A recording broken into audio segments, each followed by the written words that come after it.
Add to the stream. Okay, there we go. There we go.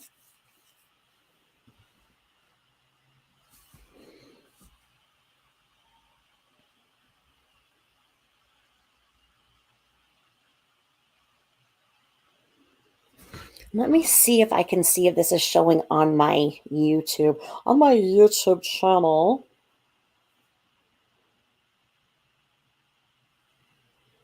Let's see.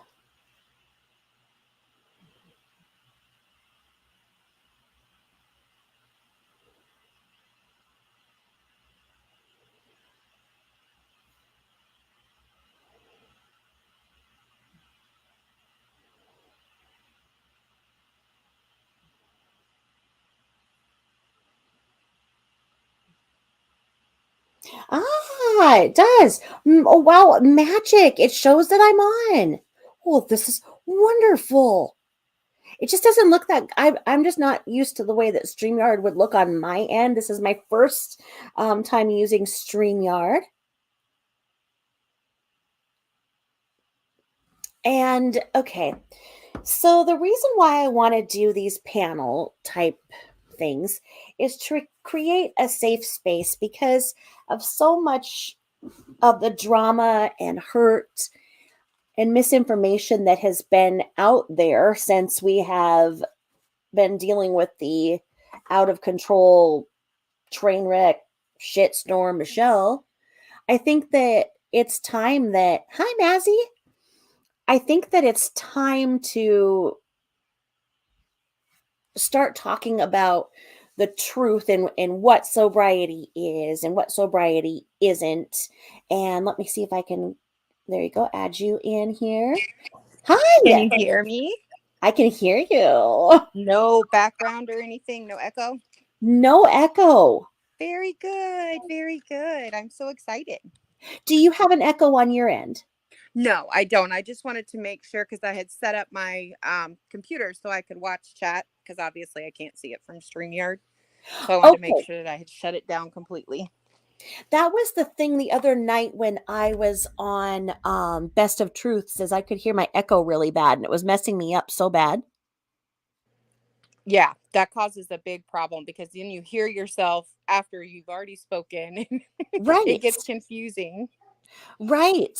So I am really sorry that everything did not work out last night. I just had one problem after another and I just got really frustrated. I was like, I just need to walk away from it. I completely understand because I grew up when there really wasn't technology. Right. Technology is new. I'm 47. Um, Okay. and my kids, on the other hand, are tech whizzes. Right.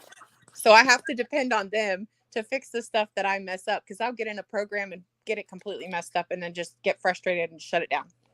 Well, and that's the way that I am too cuz well, I'll be 51 next week. So I'm older than you.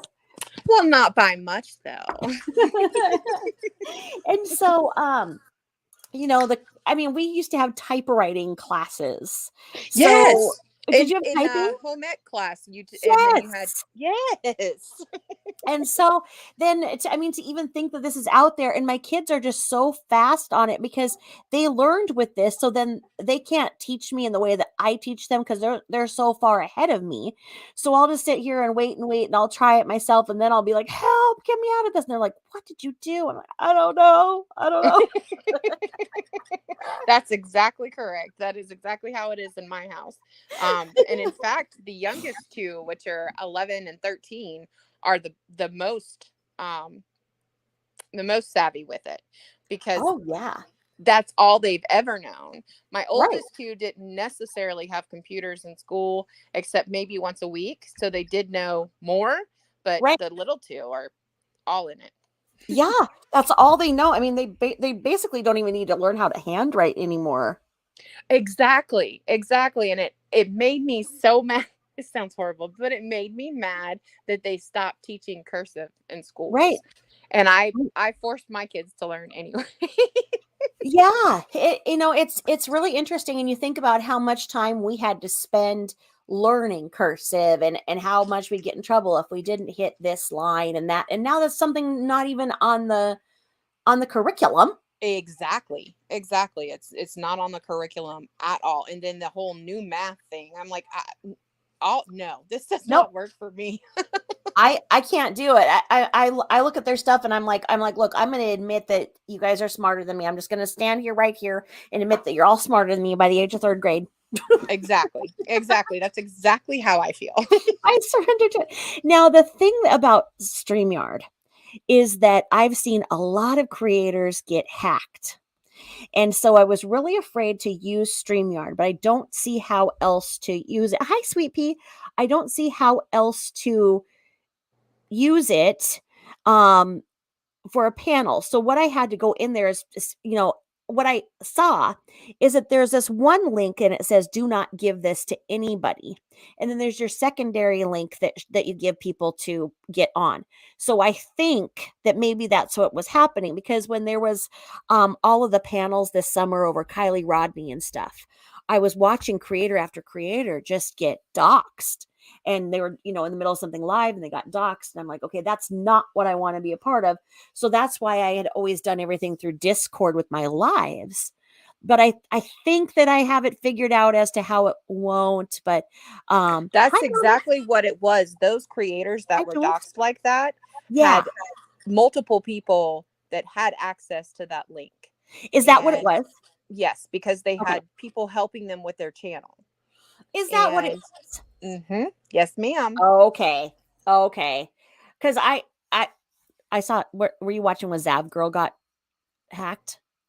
I don't think I saw her get hacked. No. Yeah, she was in the middle of something, and I mean, it just, her Oh, whole computer system started just like flashing at her and breaking down, and it's like, oh my gosh, and that was like the third one I'd seen in the week, and I was like, okay, whatever that is, I need to make sure that doesn't happen to me. So I've been really afraid, but I think I have it good now, because I certainly, I wouldn't want to compromise anybody else's safety or anything like that, and and they say that this is the beginning of on the YouTube. And as you get into a chat or anything, it says protect your identity, be careful with your identity. It says it right there. And so that's where, I'm just so frustrated with her. Oh, I'm so dumb. I don't know how to do anything. And so I I, don't believe that that's true either. I think she fully knows how to do it and that of she plays course. dumb so she doesn't have to accept responsibility. She lost the most recent channel again about 45 minutes ago. So Okay, she did. yes, she had been commenting on Charlotte's and I See What You Can't's channels about 45 minutes ago, maybe an hour, and then all of a sudden it was gone. And I went to the Really? direct link and it her channel's down again. See, that's where I wanted to make sure that people know they are being heard. That she is just probably like nothing they've ever seen. They've probably never seen anybody go to these lengths to keep going, because most of us, when we face rejection of any kind, we, kind of, have our ego hurt and we walk away, and, we're like, fine, you don't want me, I don't want you either. Her, she's like, Yeah, and then do some internal retrospection. Like, is it something that I did? Is there something that I can change and I can fix? Not her. The only thing that I think she's ever told the truth about is that she's like an STD and will not go away. okay. I think those may have been the only true words that have ever spoken from her mouth. And this Yep. is a beautiful, hi Jules. This is a beautiful way to segue into why I do not believe that she has ever been able to stay sober, because sobriety is having the ability to be introspective and responsible and accountable, and she lacks all of that. And that's where I really wanted to, ask people, and you reached out to, can you kind of speak to me, were you being upset by how she was saying she was sober with no side effects and acting like sobriety just happens because you just think it up one day? I was upset by that. I was Okay. upset because one of the things that I know from myself and from others that have walked this journey is that part of what comes with treatment and getting sober is guilt, a whole lot of Yeah. guilt. Even though you deal with a disease, it's even though it's a disease, it's still you, your brain, was changed, and as it heals, you start being introspective, and it's scary because of the things that you did when you were under the influence, that they aren't something that you would normally do sober. um Right. and so that, and then when she started discussing Suboxone or Yep. buprenorphine, whatever she calls it, Yep. Suboxone, but That she's was to encompassing me. all medication assisted treatment. That really just threw me over the edge because I know the facts about how many lives it saved as compared to going cold turkey in a detox center. Right. Uh, the rate of relapse Right. for that type of treatment is in the 70th in the 70s percentage wise, whereas with medication assisted treatment, it's in the 20% relapse rate. So her using that as a weapon to degrade somebody just disgusted me. And she is, one of the people, when I started speaking out about my own journey and my treatment, um, nobody knew what was going on for 2 years almost. I was 2 years into my recovery when everybody found out, but it was because I went to testify in front of the FDA, and I Good for you. knew that it would come out. Mm-hmm. My parents knew, my husband knew, but other than that, nobody else in our family, no one knew. And I figured that it was going to come out one way or the other, as I'm in Washington testifying in front of the FDA. So it was Right. time to tell people. And when I started doing interviews, I learned very quickly not to go and read the comments. Right.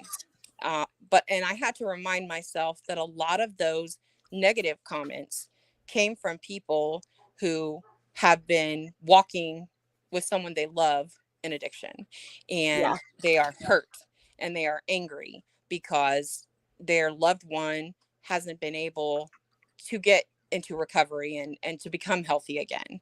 And so I just stayed away from the comments section. But Yeah.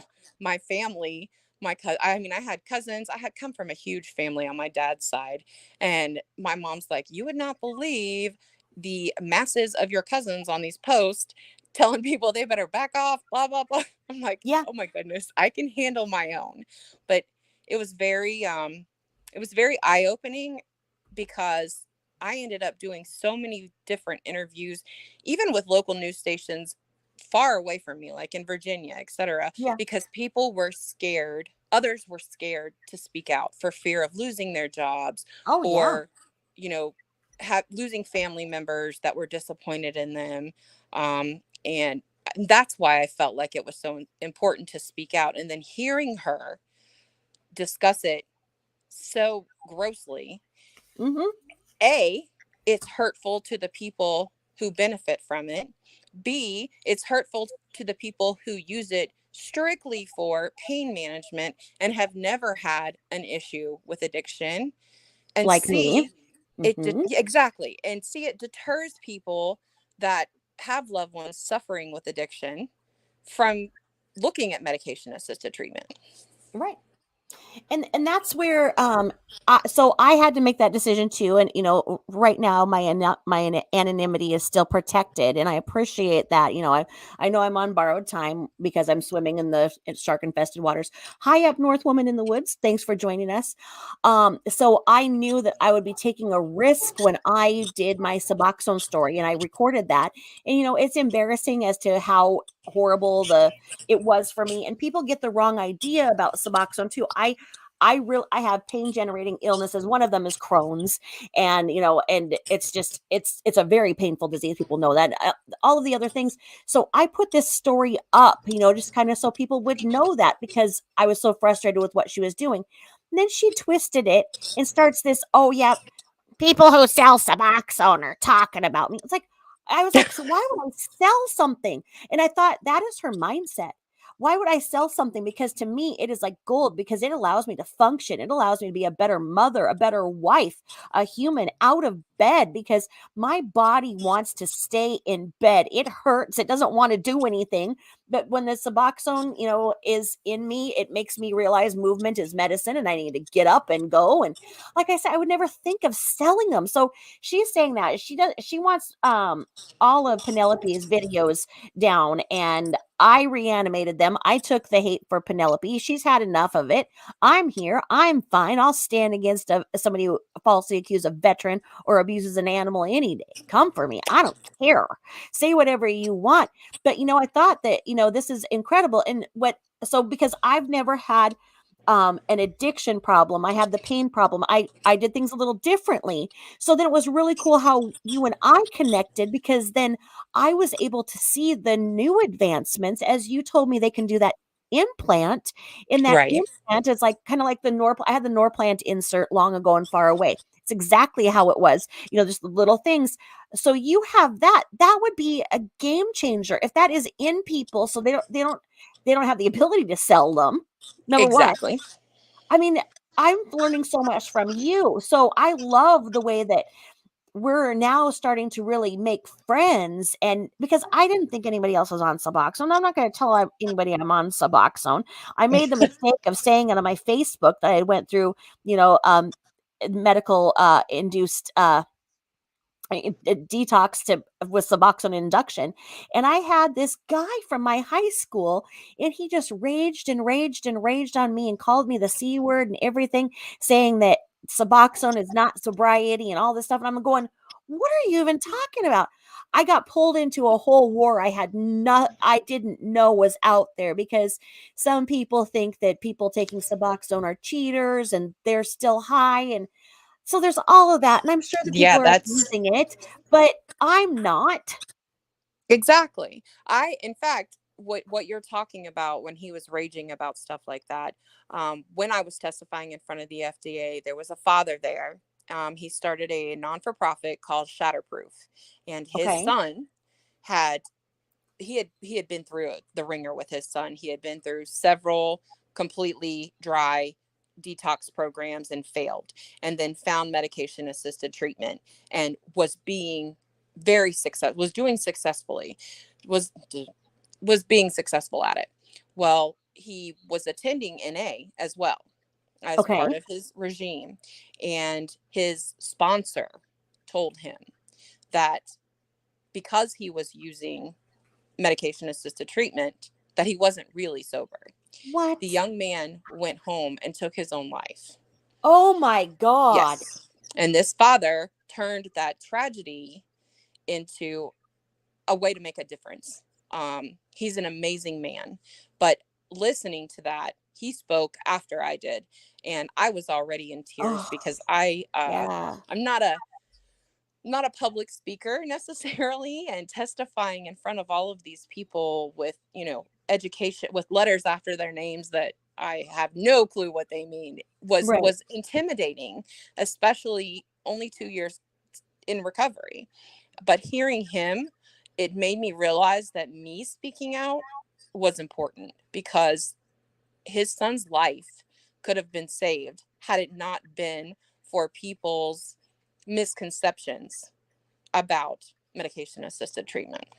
Well, exactly, because I mean, I did not, like I say, I was not prepared. I was prepared for the occasional pharmacist to give me the side eye if I had to go and get, a new uh pharmacist, to give me Suboxone. I was prepared for something like that because I knew my pharmacist knew me well enough. My pharmacist really wanted me to take this journey. I really researched it a lot before I did it, made sure I could find a doctor that was willing to do it, a pharmacist that was willing to, walk with me and make sure everything was right with my other medications. And so I had all of that in place. So I like I say, I didn't know. And like you with comments, I'm going to tell you that it's the same anywhere on social media. Um, I have days where I have to walk away from my YouTube here, and there's a lot of times I cannot look at comments. I can't look at comments if I'm getting ready to go to bed, because the mean ones will just pop up, and they're just little poison darts that just get in you. So I have to be in a really good headspace to do this, and it has been especially difficult surrounding the Michelle Shit Show Yes, because absolutely. of what she's doing. And, even though my medical detox was fast and furious, I wanted it done fast and furious as opposed to, going through it over a couple of weeks, because detox is not comfortable. And the amount of substances that she's on, and alcohol, people die from alcohol withdrawal alone at Withdrawals, home. yes, So the fact she's sitting absolutely. there saying she's doing that, and then just the next day she's fine, I just feel like there are people who are going to think that they can do it and they could not wake up, or people could see as much as she's doing and think, well, she's doing this much, she is fine. It's just the amount of misinformation out there. That's why she's deplatformed. um But in the meantime, I just figured there's got to be people out there that are feeling as crappy as I am every time I log on. Just seeing her, just it's just in your face, because so many people are covering her. And I tried not to be a part of the problem. I tried to only look at clip channels and take the clip stuff, Right. because I didn't want to be, in there showing that there's all these people that watch her. And that's what a lot of the hate watchers don't realize. And especially when they sub, they'll sub. So then she thinks, and YouTube thinks that she's got, this platform.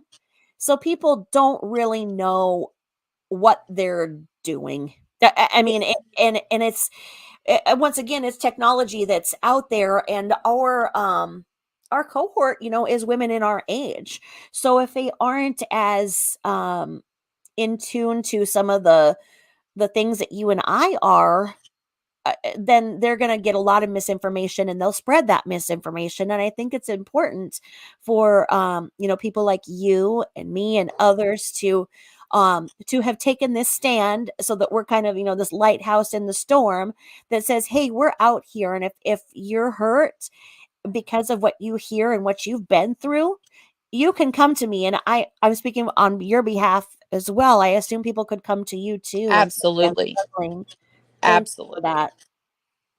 Thank you for that. I just, I know factually that one of her main mods is a former sobriety counselor.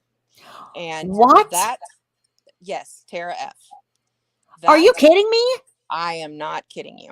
The one who's going along with the false accusation against ETN for that gate code Yes, thing? that would be correct. Yes, ma'am. Oh, my It's, word.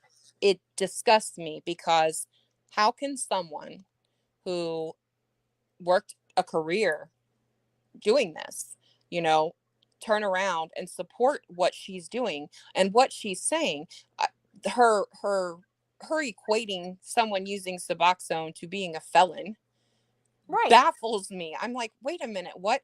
Yes, I did some horrible things in the worst of my addiction, but anybody could pull my background Right. investigation, and I've never ever been in a pair of handcuffs, let alone a felon. And why does being on Suboxone equal being a felon? Because the truth is, Suboxone isn't just for addiction. Right. Suboxone was originally created as a pain treatment for cancer patients. Is that how it was first? I didn't know that. Yes, ma'am. That's what it was at first. It was strictly for patients at the end of life. It was something that hospice would prescribe or would give to control pain. I Yep. did not know that. Yes. I just, like I say, I think it's amazing for me. And so mine is sublingual. And how I've talked to you about, how you have the same thing as me, is I have the genetic mutation where so like, even if I were to take a vitamin will not do anything for me. I have to have it methylated in liquid form because my body doesn't absorb things. So sublingual is the way to go. And that might have just been the problem as to why, traditional medications were not working for me. And I would be saying, this just didn't do anything. And they're like, why would that not do anything for you? How much are you taking on the side? I'm like, I'm not taking anything extra. I'd be in the hospital for long periods of time with my Crohn's and the hemorrhaging and everything. And they would be seeing, they're the ones giving me the medication, testing everything. They could see it wasn't working. That's why Suboxone worked so well for me, as it does work so well for pain. And you could see that, for cancer patients who aren't able to absorb a lot because of the vomiting and whatnot. So it makes Exactly. sense. At Brando, Tara F said she would lie for Michelle at any time. Are you serious? I hadn't seen that one, but it doesn't surprise me, but it's disgusting to say How the could she? least. I mean, and that's my thing, is that, it's been a long time since I've been in the nursing field. Um, and even back then, I had taken care of quite a few patients like Michelle in neuro rehab. And so I've seen people with strokes. I've seen people.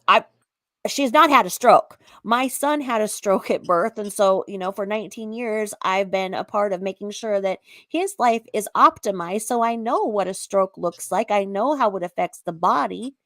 That woman's not had a stroke. No, she has not. She either completely faked it to get him to come home, or she Yep. had a TIA and Right. used that and turned it around into a major brainstem stroke to get him to come home. One or the other. That's exactly it, because how could she, because she was doing that crowd surfing shortly after. Well, that takes all of the balance. I mean, she looked ridiculous crowd surfing. I can't imagine that anybody appreciated that going on around them. I'm sure that people were like, "Oh my god, she's here again." No.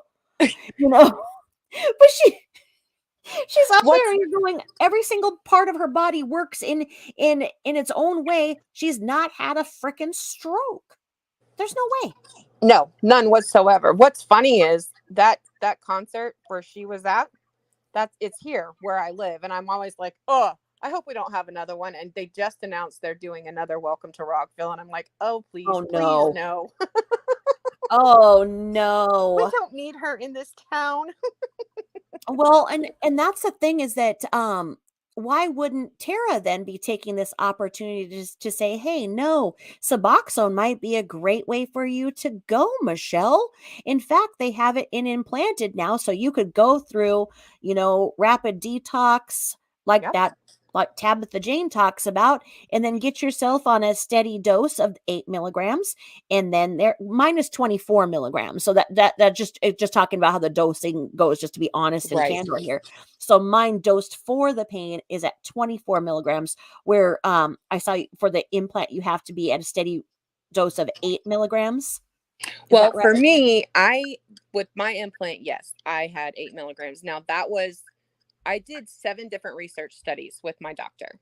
That was Okay. one of the research studies. Currently, I'm on sublingual buprenorphine, uh, just plain for financial reasons, because it's very expensive if you do not have insurance.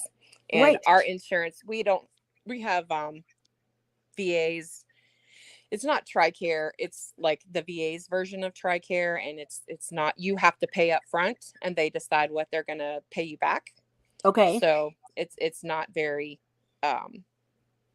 very helpful. But I take either 4 milligrams or 2 milligrams a day, Okay. because I had started, when I first started my recovery journey, I was at 24 milligrams a day. That's what it took to control my me from going into withdrawals. Yeah. And as time progressed, I was able to cut it down, cut it down.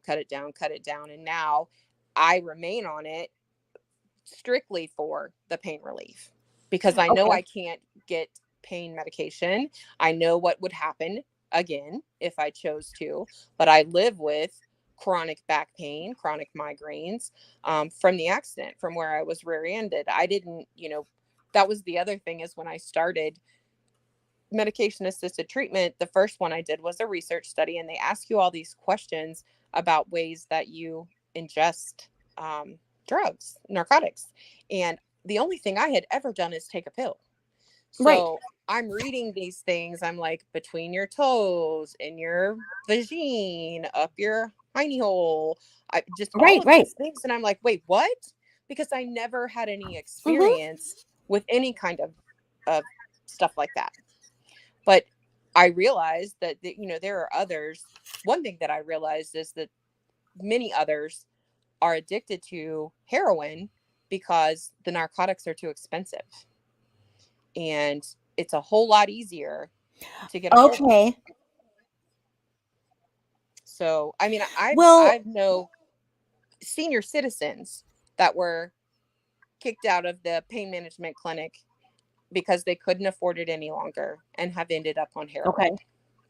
And it Oh it my breaks god. my heart. It breaks my We heart. It we You got to just do don't, something. Yeah. people's stories, you don't realize. One thing that I spoke about in one of my interviews was, so many people end up addicted different ways. Either they experiment in high school and end up addicted, or they were in pain and went to a pain management clinic and and became addicted. But the bottom line is we're all addicts. It doesn't matter how we got there. What Right. matters is how we got out of there. Right. I'm no better than someone that was a recreational drug user that got addicted just because I ended up addicted after an accident. It's no different. It's still addiction. And I will always be an addict in recovery, period. Well, and that's I'm gonna say hi to wow PLV Mitten Mama Carrie Shine and B Rando. Thank you all for coming into the chat. And no, nobody's late. I was just making sure and doing a practice run that I was gonna be able to do this right, and it started to work, and I was excited. And Possum Wrangler popped on, and we're just doing this kind of right here on the cuff. And wow, that's great that your daughter. Yep, Congratulations. Wow, yeah. that's amazing about your daughter. 15 months clean now. So okay, so what I remember from the eight, because I started being raised in foster homes when they could catch me, because I was, the Bon Jovi Little Runaway. That was me. That was my theme song, and it's still joked about to this day. Of people who know me, they'll pop it on my Facebook because you couldn't catch me, but when they did, I would be put in foster homes. And one of the foster homes, because no one on my family tree is sober, so I thought they were weird because I was the only sober one, and I was the one raising my siblings and whatnot. So I'm sober, and not understanding why they aren't. But one of my foster moms was big into AA. So she'd just take us with. So I don't know a lot about AA, but what I basically know is that sobriety is a managed condition that, really is based in accountability and responsibility. And it is surrendering to the fact that you are powerless against the feelings that the drug gives you. And you're also anonymous. You're not special. You're no, like you were just saying, you're no different than this person or that person. And that's where Michelle started to piss me off again. Hi, Share Bear. Because she was saying that because I busted her out on that coin, was when she said, "There's 14 days, ETN, 14 days. Does this piss you off? Does this piss you off?" And that's where I was like zooming in on that coin, because it was on I See What You Can't or something. I zoomed in, I'm like, that's a 2. So I thought it said 21, just assuming she got it out of something else, right? Well, I didn't Right. realize that I had stumbled upon the Holy Grail, and it was a 24-hour coin, which probably means she's never made it past freaking 24 hours. But then when she was saying all of the things, is that, oh no, it was given to me by a 24-year-old, or her sponsor wants her to have really, really special coins because they have to be really special. No, Oh, that Alcoholics Anonymous disgusted me is, when she was discussing that how the chips at AA yes. meetings were doubloons and they give them out like that because they don't expect people to return. If I could have gone through the screen, I would have. That was Okay, that's horrendous. that's exactly it. Hi, Jenny O, and hi, Country Girl. Okay, because that's, it's been a while, but that's what I thought. I thought that those chips were basically like when people would get them, they were handed to them. It was a big thing. People were proud of them. They earned that chip. So when she was acting like she is some kind of a special human being that gets special chips because her sobriety is so much more special than anybody else's, I was like, fuck off, fuck the fuck off, fuck off, fuck off. High outrageous. And that's the way I felt. Did you feel that too? You were just like going, what are you even talking about? You know nothing? It it it made me feel like I wanted to defend every single solitary person that has ever walked through those doors of AA to accept responsibility and to get help.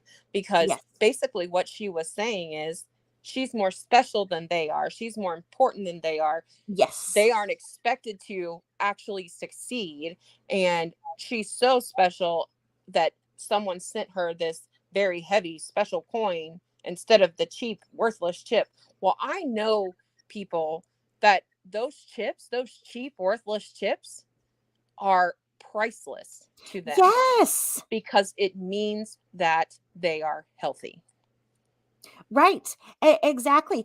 Um, Michelle is not sober. No, she is not sober. That's the point of this discussion here. Michelle is not sober.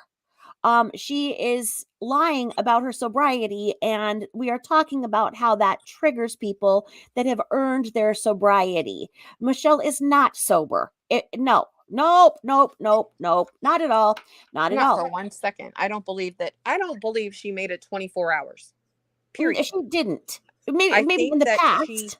I think she cut back enough to where she wasn't doing it on stream and Right. was semi coherent during her streams.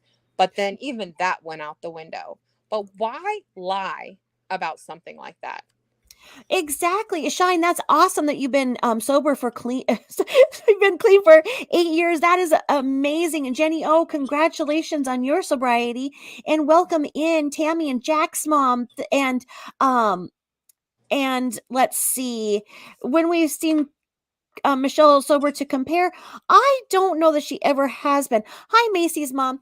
From the videos in which I obtained raw, I looked, and I do believe that you can tell, in some of the pictures where she has that one picture where she's sitting down with the dogs and stuff, you can tell that she has more color in her face and whatnot. And you Yes. can tell, I mean, so you could say maybe, but in every single video, she's tipping back the beers. And those are the videos that she was showing. She said those are the videos she said she got smart and started filming ETN.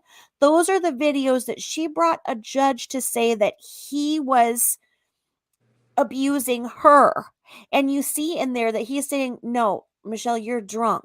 You're drunk. He had the You're drunk." patience of Job in those videos. Most for me, my husband is a USMC veteran, and he has struggled with PTSD, and he has friends that have struggled with severe PTSD, you know, to the point where they've had to receive inpatient treatment. For him to have had the restraint that he had with her Yeah, while also dealing with what she claims is untreated PTSD, right. that was amazing. I don't know that I could have controlled myself that well if she was coming at me like that. Well, And and I pointed out how, because my husband is a veteran as well. So, thank your husband for his service. And so I saw right away that because you probably know this, they all came back. The Gulf War was really hard on them, and it wasn't that, oh, they're on the ground, fighting. It's not that. It's that the extreme routine and the not enough sleep, and get up, do this, get up, do this, get up, do this, and not eating and not sleeping. It messed with their brains, but they also learned to compartmentalize really well. And they always know how to disengage, because if they're ever in port, wherever, and somebody who feels this way about a military member or whatever is going to come up and start to confront them on the street and they want to fight, it is not their choice to engage on behalf of the military. It is their job to disengage, disengage, disengage. Don't ever, let a fight happen. No matter what you do not engage, because then it's seen as almost like an act of war. And I saw that in him when he's looking away, when he's looking side to side, when he's trying to do what he can do, and he's just trying to get to a place where he can breathe away from her, where she cannot corner him, and she yes, wouldn't let him go. And then she followed him, and she's laughing at him as she is emasculating and shaming him. Oh, I it just was felt so bad for him. heartbreaking. Yeah, Outrageous. Your question, read the studies on dental issues. I never had any issues with Suboxone. However, with narcotic medication, I did have severe dental issues to the point where I had to have several teeth pulled. But the issues went away when I went into medication assisted treatment. Um, so I don't know. I personally haven't struggled with it, and I've been on it now for 9 years, I want to say. I'm trying to think exactly. It's been a long time. well, do you know who Flava is? I do. I do know Okay. who Flava is. So she was talking about her being on Suboxone one night, and she was talking about it screwed up her teeth. And I'm like, oh my God, mine, because I've just had to, I was just at the dentist today, as I stated, and I have to have even more dental. They're gonna have to take out my permanent retainer and do even more. And I just had $7,000 of dental work done. I had went over 20 years with no cavities. I was not the type of person who ever had any cavities.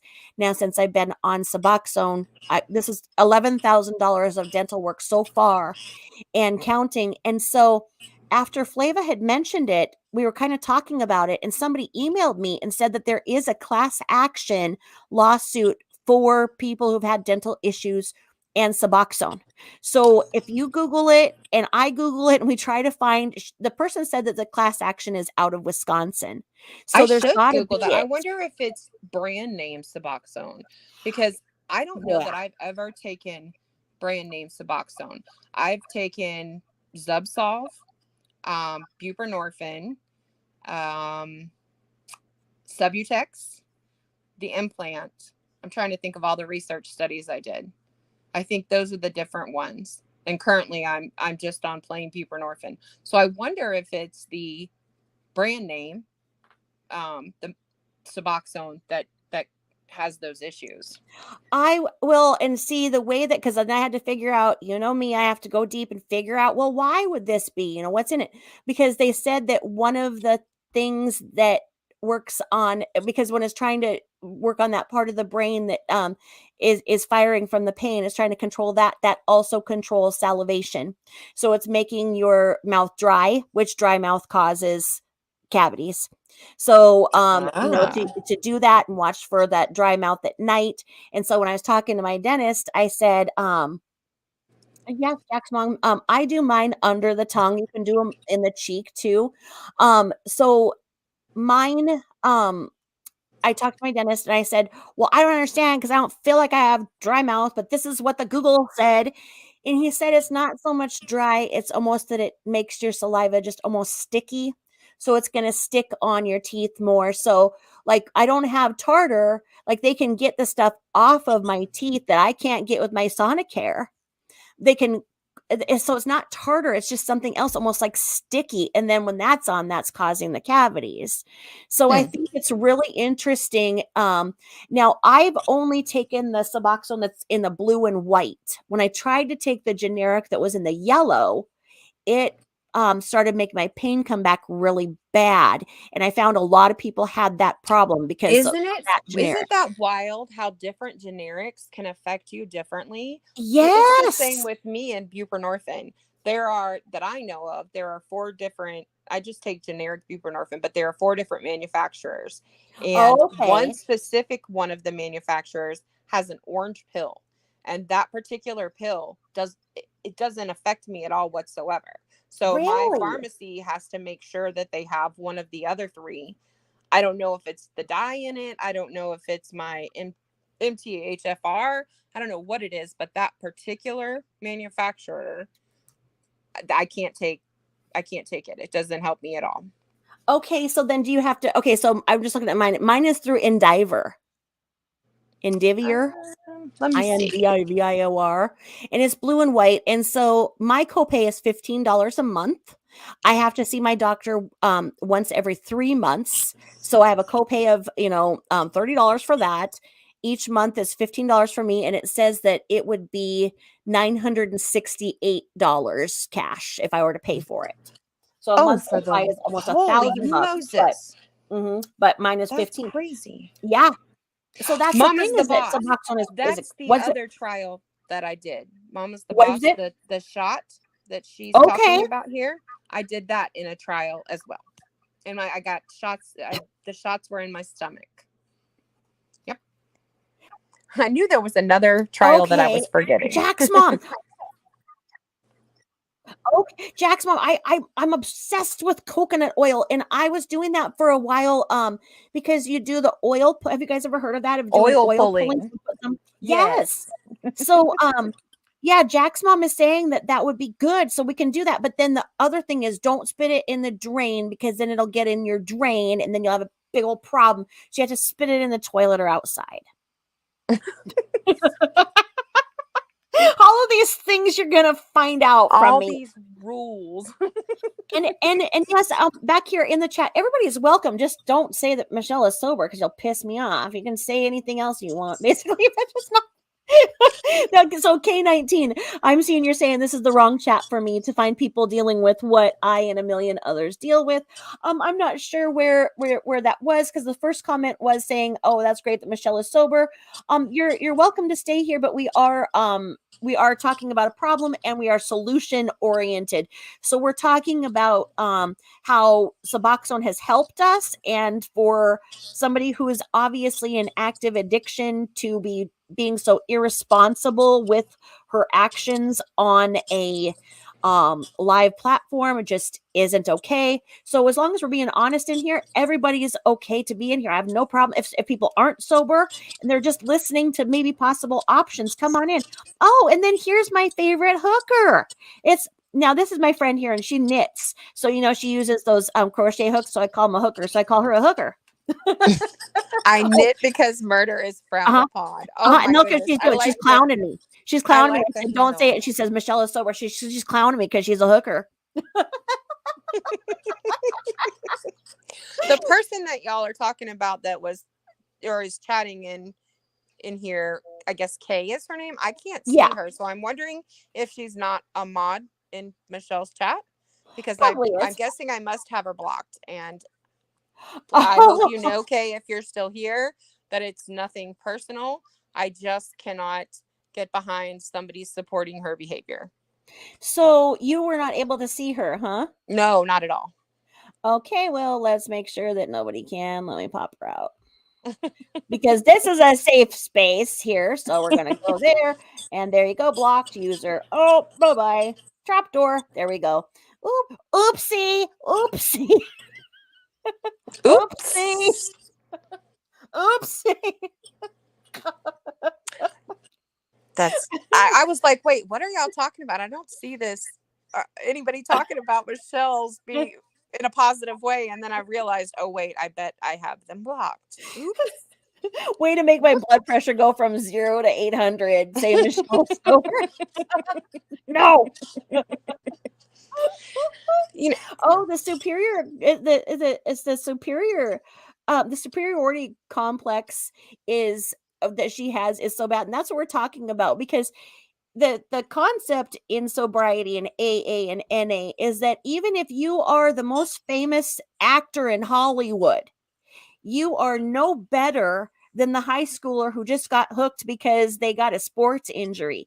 In AA and in that, you are both powerless to the power of addiction, right? That you guys are you're on anonymous, an you're treated equal playing equally, field. right? Period. Period. See, Yep. I'm not good at explaining that. Can you speak to that?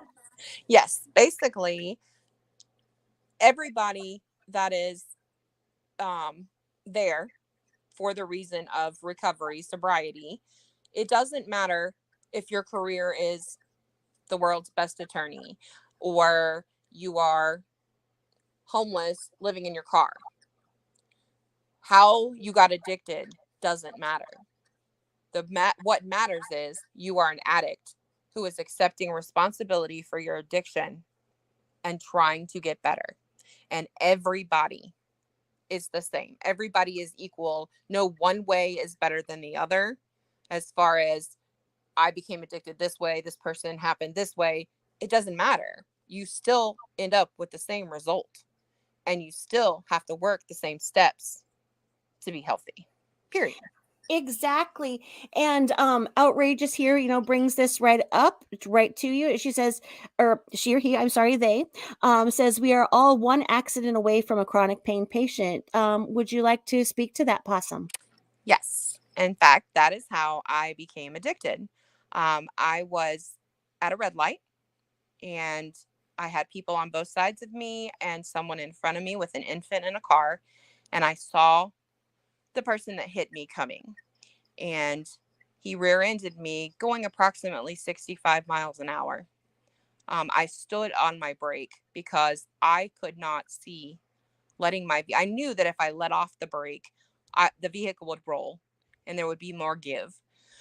But seeing that baby in front of me, I couldn't let myself have that baby risk being injured to protect my own self. That baby had a full life ahead of it. And so I stood on the brake with everything that I could. And when the individual hit me, I suffered severe spinal damage. And it it turned my life upside down. I at the time had great insurance and received plenty of non-narcotic treatments that were helping. The most um, medical one really was facet injections to control my pain. And when I lost my insurance because I was unable to work any longer, my pain management specialist sat me down and said, "Look, you can't afford these treatments." I was getting acupuncture, massage, massage therapy, all kinds of different things to manage the pain that were working. But the biggest one was the facet injections. He said that they're too expensive for you to be able to afford out of pocket. And so your only other option is pain medication.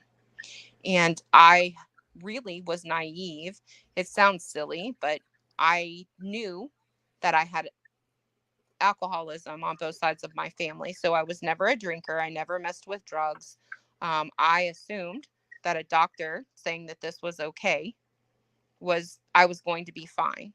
I didn't put two and two together that addiction issues ran in my family. So in my genetic makeup, whether the doctor was saying that it was safe or not, I could end up addicted. And that's what happened.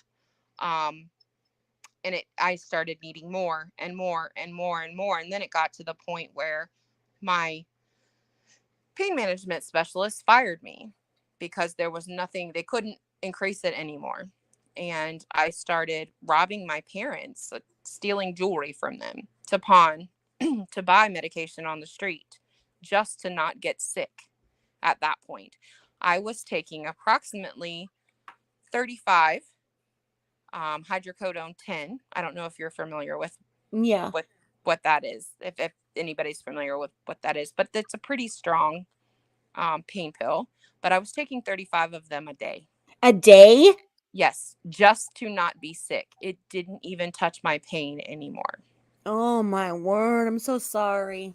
And the scary part was I knew that I needed help. I knew that I I wasn't um I wasn't in a healthy place, and the things that I were doing was wrong. But I would, steel myself. I'm not going to take it. I'm not going to do this. And then the sickness would start. And a few hours in, when I have a family that I'm trying to care for and manage, I I would cave. And the only person at that time that knew was my husband. Um he he I he's an amazing man. That's all I can say. He stood by me through everything. Yeah. And we ended up losing our home because I was diverting the money to buy medication. We moved in with my parents, and finally I had taken enough from them where my mom thought it was my husband. Well, my mom blamed my husband for what went missing. And Yeah. that was what finally caused me to tell them what was going on. I was I couldn't let him take responsibility for the things that I had done. I couldn't let him shoulder that burden, knowing how wonderful he had been protecting me, trying to protect me, trying to do. Nobody knows how to deal with addiction when you're walking through the middle of it. They do their best, but he did do his best. And he is actually the one that found the first research study, because I knew I needed treatment, but I Yeah. knew that a full going cold turkey detox wouldn't work for me, because ultimately the pain would still be there as well. I would be dealing with horrible pain plus illness from withdrawal, and I just couldn't fathom how that would work without killing me. So he found an ad in like a Money Pages magazine that said, "Do you struggle with chronic pain? Do you struggle with it being addicted to pain medication? We may be able to help you." And at that point, I was willing to try anything. And because it was a research study, it didn't cost me anything, which meant I could participate without having concerns about my finances. And when I went in the first day, they told me, I was honest with them about how much I was taking, what was going on. And they said, look, this is what you're going to have to do. It's going to work. But you're going to have to go for the 12 hours before you take this first pill without. So you're going to be in the beginning of withdrawals. You're going to be in the beginning of detoxing, and it's not going to feel good. But just keep reminding yourself that it is brief. You'll get here, you'll take the medication, and we'll work. And I didn't know if it would work at that time. In fact, I probably somewhere in the back of my head didn't believe that it would work. Yeah. And I took the first Zubsolv. It was the film, was the first research study that I did that went under your tongue. Right. And I kept waiting for the sickness to come on. That whole day I spent waiting. And in the beginning of treatment, I had to go every single day to get my medication. And as you go on, you earn trust. And now I go in once a month to get my prescription filled. But for the first probably 6 months, I had to go in every single day to get my medication. The only exception was on Fridays because the office was closed on Saturdays and Sundays. They would give you Saturday and Sundays doses. But I did that for 6 months. But that first day, I sat there just waiting for the other shoe to drop. I'm like, Yeah. it's going to come. It's going to come. It's going to come. And when I woke up the next morning and it still hadn't come, I'm like, okay, maybe this is the answer. Maybe this really will work. And it did. And even my mom is a nurse. My dad my mom is a retired nurse now. My dad's a retired police officer. So my mom's like side-eyeing the treatment because she had gone through nursing school and been raised where that was a no-no. The only answer was complete and total cold turkey. Basically, that was the Right. only way to Right. fix it. And it took her a little while. It took her about 3 months before she started to believe, oh, wait, this is really working for her. This is really helping her. And it was about that time that was when the guilt hit me because my brain was healing. Yeah. And I began to realize that, yes, it was just stuff that I stole, but that wasn't what they were upset about. They were upset because their child was struggling and they didn't realize it. Yeah. I'm sorry. I don't usually cry over this anymore. No, it's okay. And the But guilt I the shared the guilt is so video with you hard. of my Yeah. dad. Yeah. And my dad, that video was a result of an interview that I did after testifying in front of the FDA for It's Chemistry, Not Character. And Great. the Yep. producers said, we want to come and meet your family and film you and see what we can come up with. Because one of the things that I had said is that I knew my daddy loved me, but that he had not told me he had for those 2 years that I Oh, had I'm been in treatment. sorry. And I thought that it was because he was disappointed in me. And when they came, it was, basically they told us that they were coming to film me and, you know, interview my family about me. But what was really going on was the production company is a husband and wife team. And the husband told her, he's like, I want to focus on her dad because I can see how much she loves him and how hurt she is that she thinks she disappointed him. And I don't believe that's true. If it doesn't work out, then we'll produce her story. But for this video, I really want to focus on her dad. And I didn't see his interview at all. I didn't get to hear it until the final piece came out. Um, and the first time he told me he loved me after I went into treatment was the day after the production team left. It was the first time I heard Oh, him say it again. And then when I watched the video and heard, it wasn't that he was disappointed in me, it was he was disappointed in himself that he couldn't help me.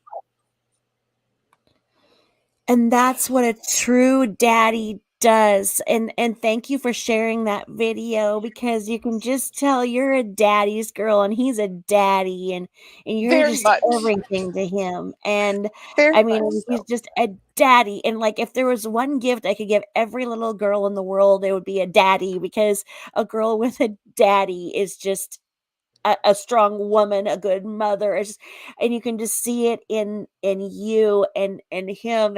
And although he couldn't say the words, he probably was afraid he was going to break out in tears, and he didn't want to not be strong for you. And and Exactly. and he his unconditional love and admiration for you just streams through him. You can see it, and it's beautiful, and your family is stronger because of what happened. That's the other thing. One of the things that my dad said in that video, it was when his voice broke and he's like, I just couldn't help her. And it broke my heart because no, he couldn't help me, but that wasn't his fault. My parents, I had amazing parents and they loved us unconditionally. And I am very much a daddy's girl. And I always have been. And for me, that production team gave me the gift of having my daddy back.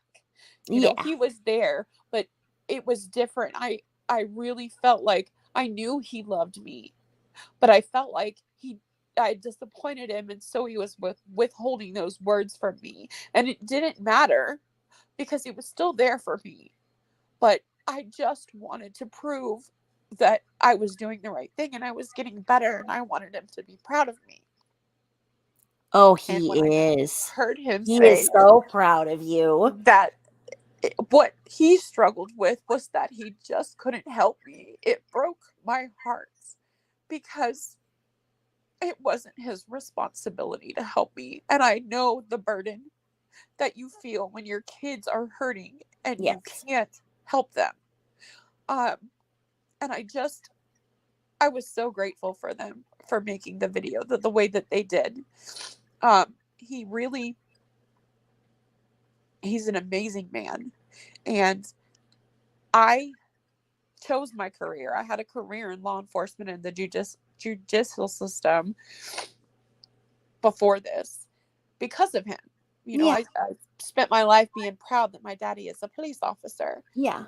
And this was, I was jaded in a way against addicts. And I look back now and I know that there was turmoil through my journey, but I truly believe that I needed to go through that journey because working in law enforcement, I was a dispatcher and I worked with a special team that was a drug interdiction team. So they spent their entire days doing drug busts. And I was very jaded about people that struggled with addiction. I didn't understand it. Um, I believed that people that were addicted needed to be in jail. There were all these misconceptions. And I feel like my dad felt that way too. And this journey taught us both so much and gave us both so much more empathy. And I think that was a lesson that I needed to learn and a lesson that he needed to learn. And it certainly wasn't easy. And I don't recommend anybody do it this way. Right, right. But I'm grateful. It sounds silly to say, but I'm grateful that it happened that the way it did because I'm a better person for it. And so is my daddy. Well, and then you've stepped in though, and then you've changed the trajectory of those before that come after you. So your legacy will understand that now, because they'll be able to look back at these open conversations that had not been made.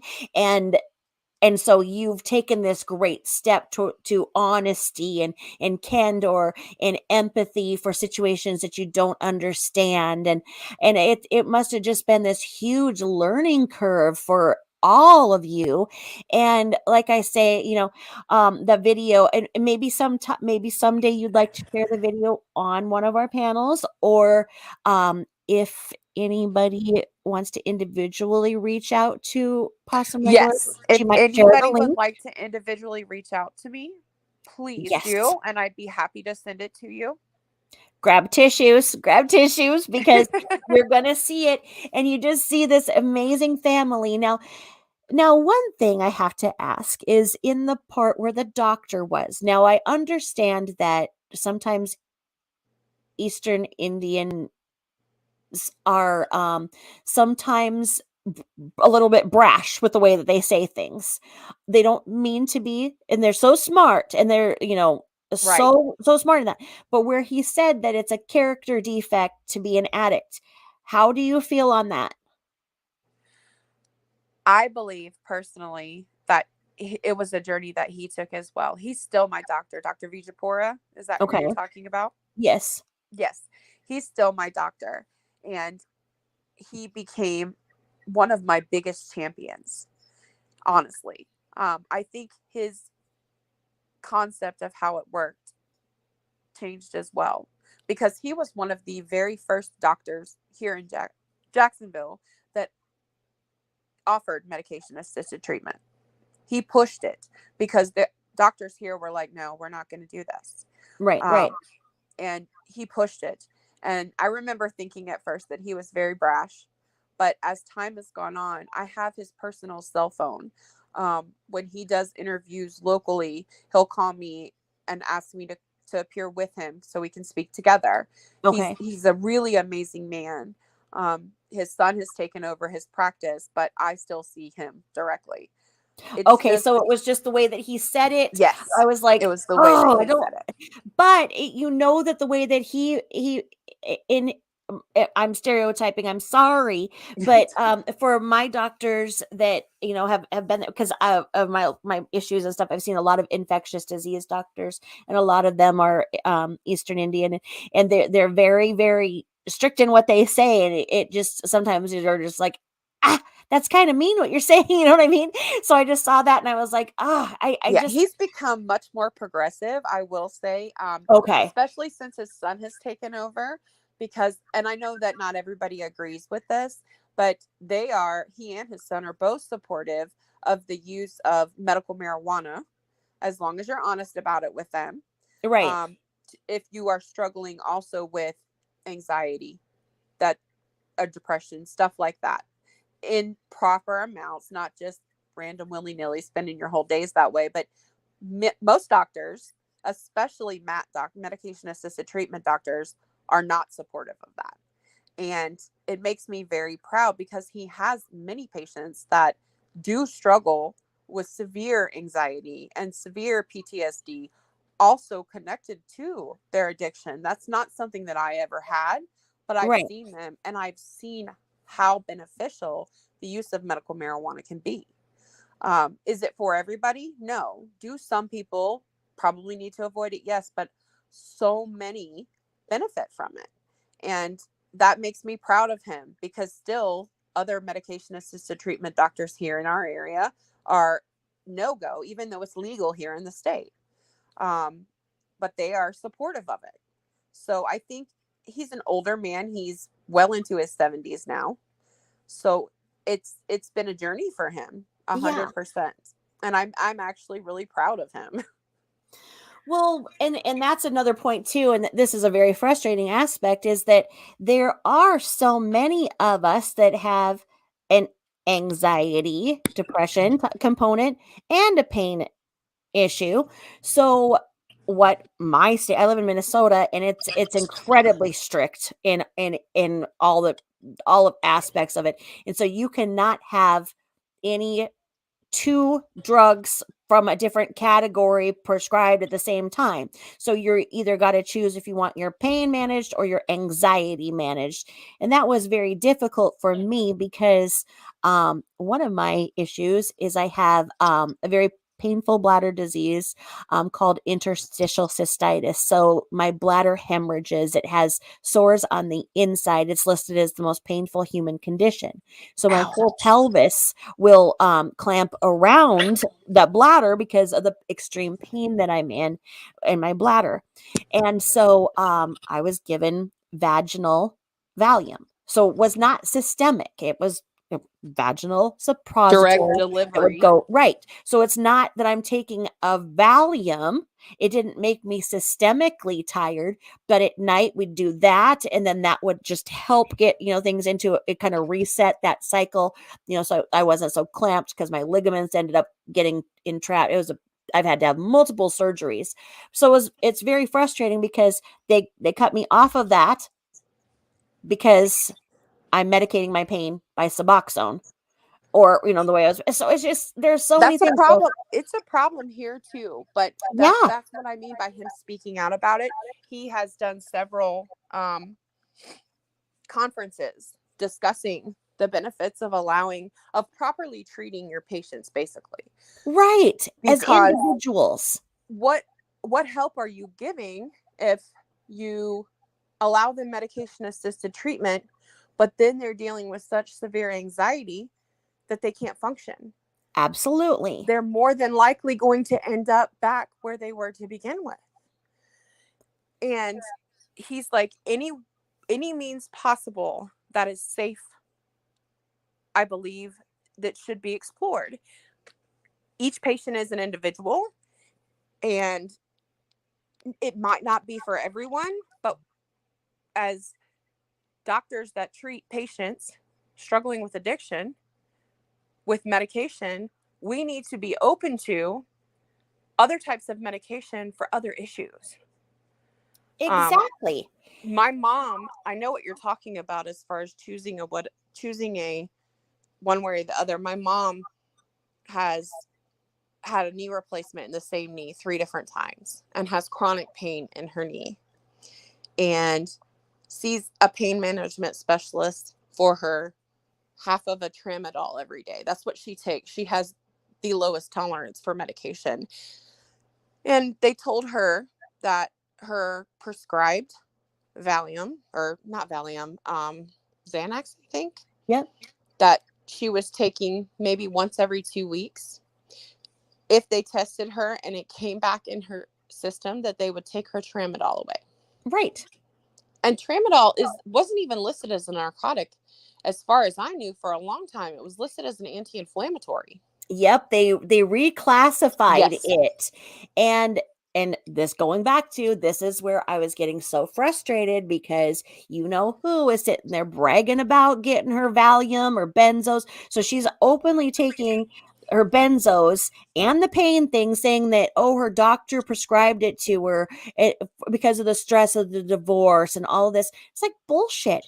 Show me an active prescription with the doctor's name, with a current date of both of those. And then we'll go up to the CDC and the DEA and make sure that that doctor knows, because bottom line, it's not going to happen. Bottom line, it is not anything that anybody will do. So while she's out there doing that, other people assume that they can still do it. Now, the reason why they can't Right. is because people who were mixing those, they weren't overdosing, but the mixture of the two drugs was causing the poly drug overdose. Right. And so they stopped it. But if you are a responsible patient and you work with your doctor, and it's a trusted relationship, that they know that you understand that, this could happen, and this is why he's reluctant to do this. Bottom line, I'd be fine to sign a paper that says that my doctor's not responsible if I don't wake up, if I'm prescribed both this and that, because it used to help me so much. And Exactly. it's frustrating because of what we've suffered, of what you and I and how many others have suffered, to see her continue to do the behaviors on live streams and do this like, hello, I'm doing this, I'm doing this, I'm doing these things, I'm See, doing my this right thing is, here in front of everybody, and I nobody feel does like anything. she is the reason, not her specifically, well, her specifically and others like her, is the reason why the opioid epidemic was handled the way it was. I do not believe that it was handled correctly. I don't think the answer to the opioid epidemic is taking patients that were in a managed setting with their pain medication and those doctors being basically threatened with their license if they Right. over prescribe. I don't think that's how it should be. I think bottom line, a patient should be treated as an individual, and that Right. there is no across the board with treatment. Each person is going to be different. For example, in my own doctor's office, I am the only patient that takes strictly buprenorphine without naloxone added. Oh, really? Yes, all the other patients there have it with naloxone.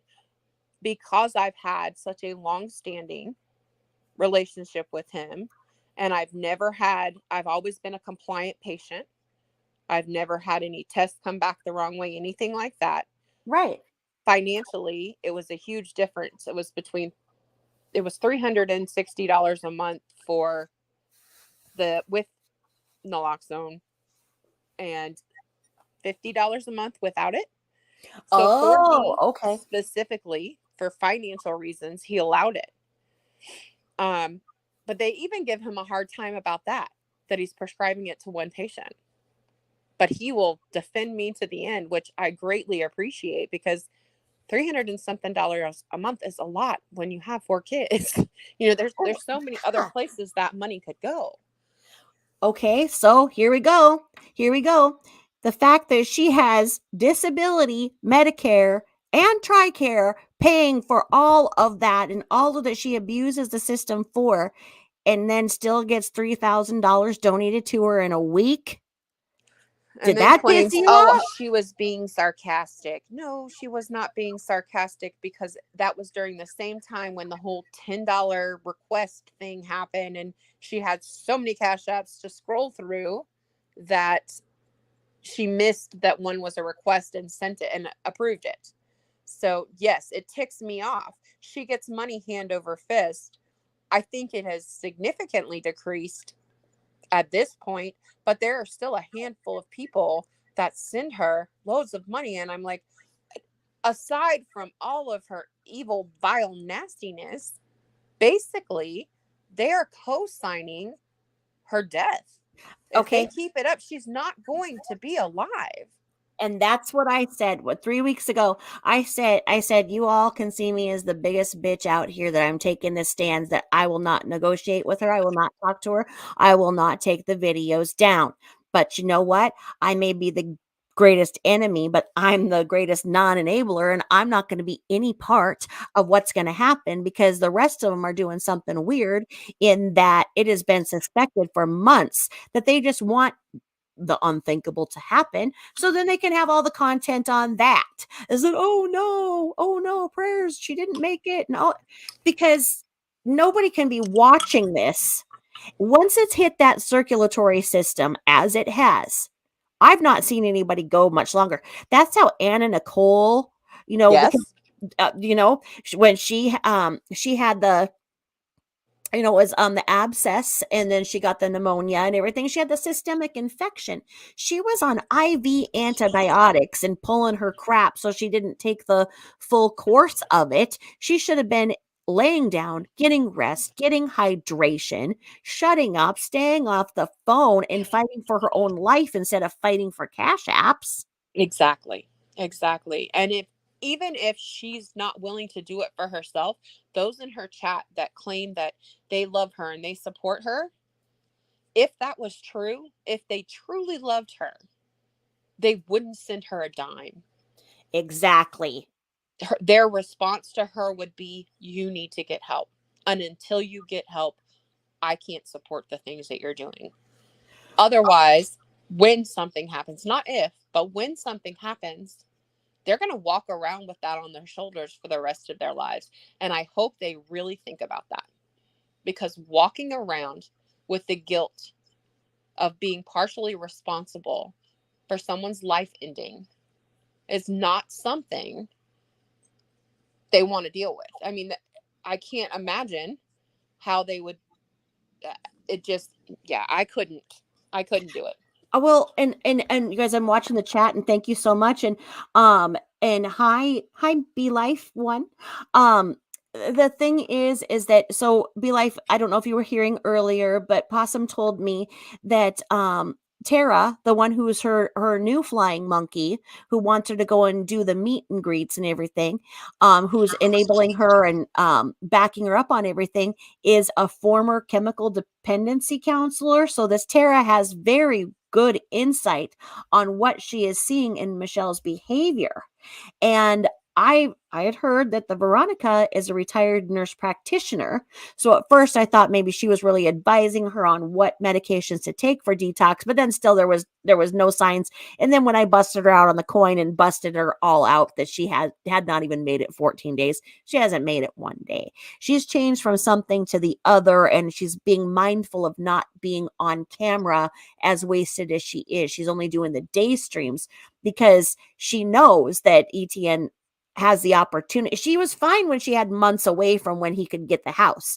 If he can get her on a 5150 now and get her out of that house, he can get it the house fixed. She can be out for good. That's what he wants. The truth of the matter is, I don't think that a 5150 is the answer. I think if he really wants her out of the house, he's going to have the courts come in and do it, or B, contact Adult Protective Services and she go into their care in an inpatient treatment. Well, and that's where, so like, in the 5150 would be the first 3 days, involuntarily, and Right. then they would go to the court to get, her in. Yes. I agree. So Yes. we're saying the same thing, Yes. essentially, because that's what I was thinking. I was thinking that there must be a grand plan, that's what they're waiting to do.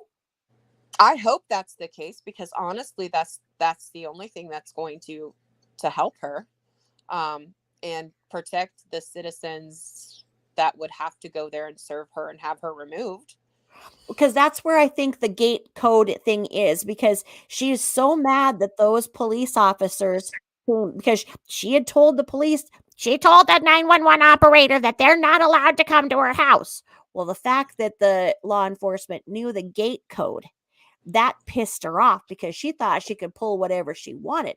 But with law enforcement knowing the gate code, that means that they know the gate code to serve papers to evict her. So yeah, to but they do could the walk eviction. around the gate. The gate's not attached to anything. Well, that's what I hear. I mean, Yeah, they it's not. say that. Yes, I know that factually. It's not attached to anything. It's for show. See, what is it? Well, At and PLV, yeah. I don't think that she has anything on Tara. I think that maybe Tara, I don't know. I don't know. I think that where I was saying, because of how she was saying she was going to do the class action, and she was eluding, like when she says to her mods, "Did you get that? Did you get that?" I think that they've been chronicling this and dating all of this and how it affected her, and I think they all think this is their get rich quick scheme, and she is leading it, saying she's going to get all this money from YouTube for this, because it is in the headlines right now where they're going Yes, for I social have media. had that suspicion that they all think that there's going to be some huge lawsuit she wins and they're going to benefit from it. And I'm like, could they really believe that after watching her? I mean, See, well, there's a difference. I don't think they're that. And that's what I think. I think that she really can be that con woman or something, and she's got them all conned going along. That she probably tells them she has an attorney and they're going to do this and that. But you know what? You and I know what real bullying is, and that's when you have these teenagers who have taken their lives from the relentless bullying of social media. It is not what she's talking about. It's to the girl who gets off the school bus, who gets on her computer and has to see the harassment and goes to school and sees the harassment the next day and everything like that, because the online harassment to these teenagers is nonstop, and that pressure is unrelenting, and a lot of teens are taking their own lives. And it doesn't That is stop. what It right. doesn't stop when they shut the computer off. Then people start texting them, calling them, showing up at their school, et cetera, et cetera. Right. Michelle seeks out this chaos like it's Yes. a drug. Yes. 100%. She seeks out the drama, the chaos. That show she put on Sunday when there was a 24-hour blackout, that's why she was being so outrageous.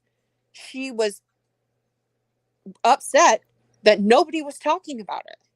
And so she was going to try anything. It's like she needs a fix. the way she searches that stuff out. And then to turn around and say it's bullying, I'm like, but how do you rationalize that you're the one being bullied when you're the one that came here and created a channel mocking another channel? Well, and that's where I hoped that with my open letters, to so that it's there, I'm hoping, I got some good response, and they wanted more information and stuff like that. So I think that in the way that they have been cutting her channels faster, I do Yes. believe that they saw it. And when people were saying, "Oh, she can't do this, she can't do that." And that was my point. I'm going, "No, you don't understand. People like her, they go and they get a hold of somebody in the legal department, and they get a shut up check. And I bet you she gets shut up checks all the time because of how hard she takes things. So she thought she was going to be a hot shot and take this to the real world and go onto onto Facebook and tell her little friends that, and then get them to come at us and start more fights. But her bringing this to the real world is only backfiring. And you know that her real world friends, they're hate watching her too. They know she's batshit crazy. Come on. I mean, Here's the thing. She's been run off Facebook once already for has fraudulent she? fundraisers. Hi, meow now. No, ATM does not want to be in that house. The terms of he was immaculate, and she has absolutely thrashed it.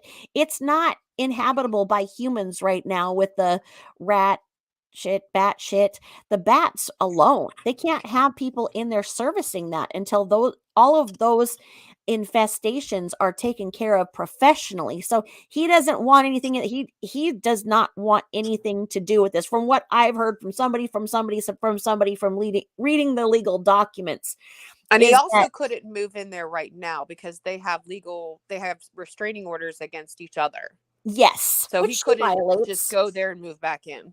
Yeah, which she violate. I mean, I don't think he wants anything to do with her. I think that the further that he stayed away from her, the better. So I Yes. think legally he just needs her out of there so that the house can get sold Get and they sold. go their separate ways. Exactly. And yeah, be life.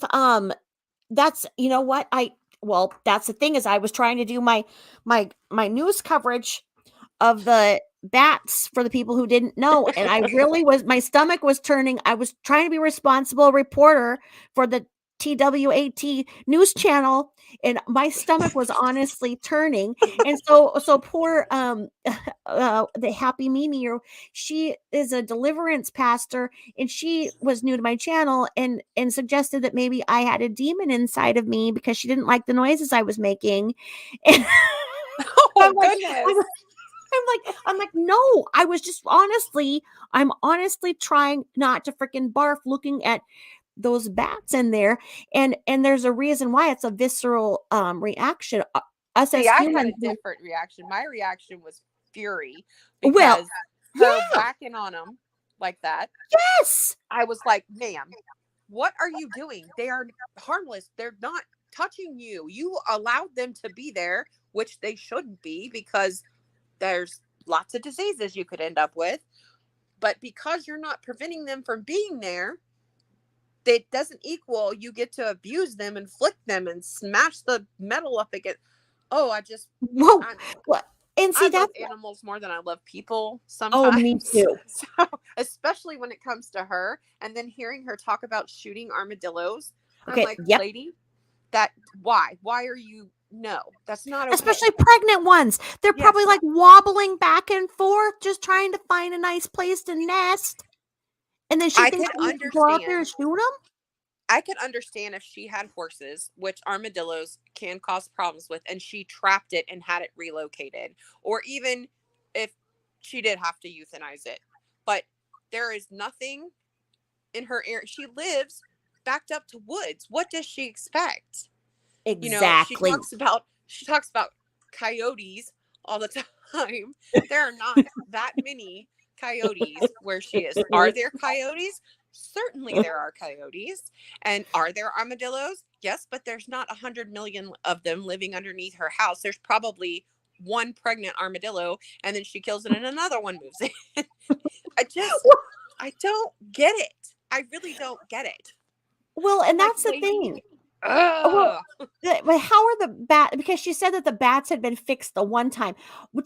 How are the bats getting? Because isn't it just a matter of putting some screening, like some, On the like outside. screening?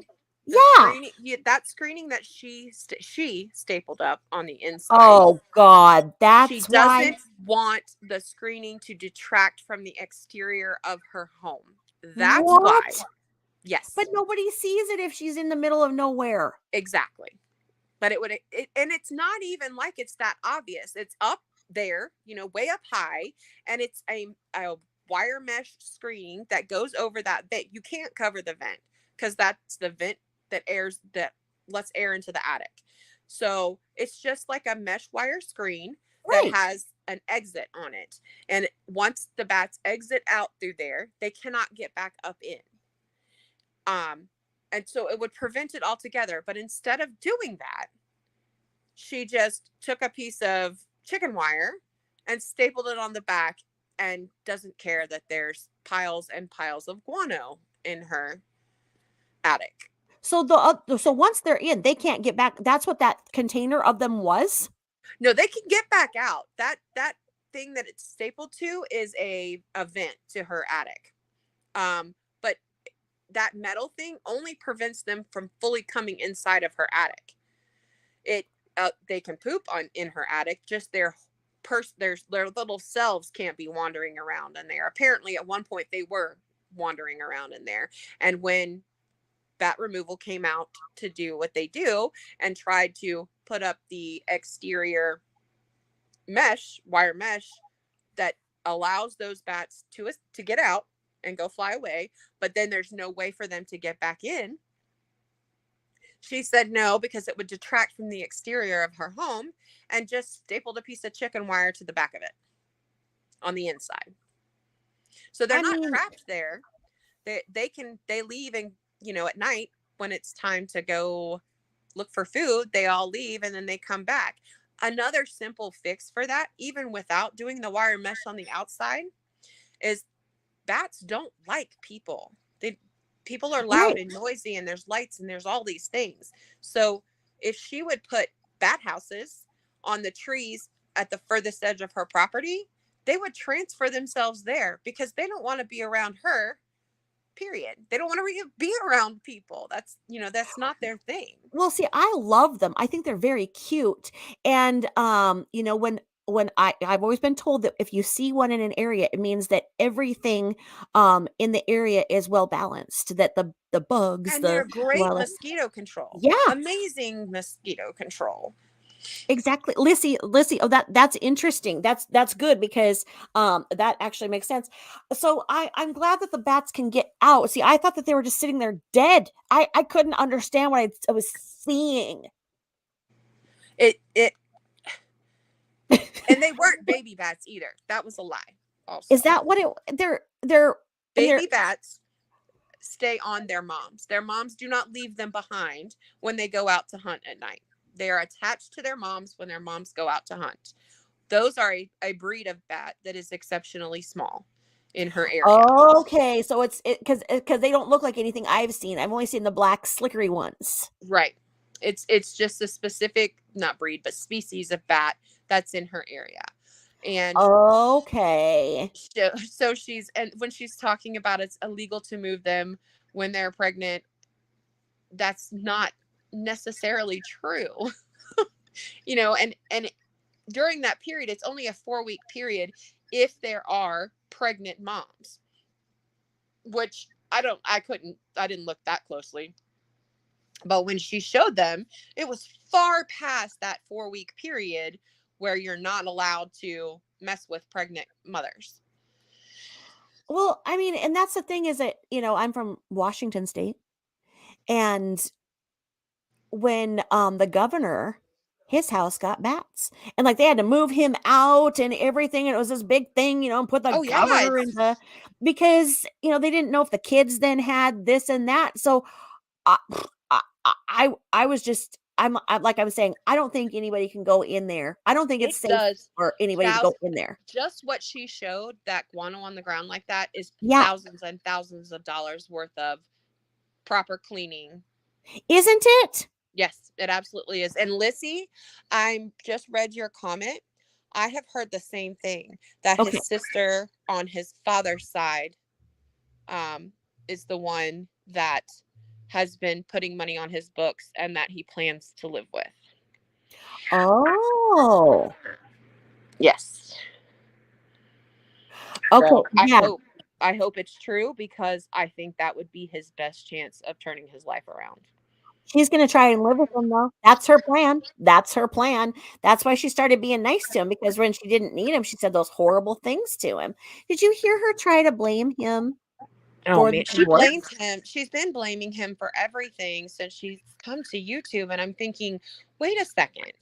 How is it that this child that you're, even recently, the clips that I saw where she's discussing, well, he's a 27-year-old man, and but he's been doing this all of his life. Well, if he's been doing this all of his life, I believe the first 8 to 12 years were spent with her.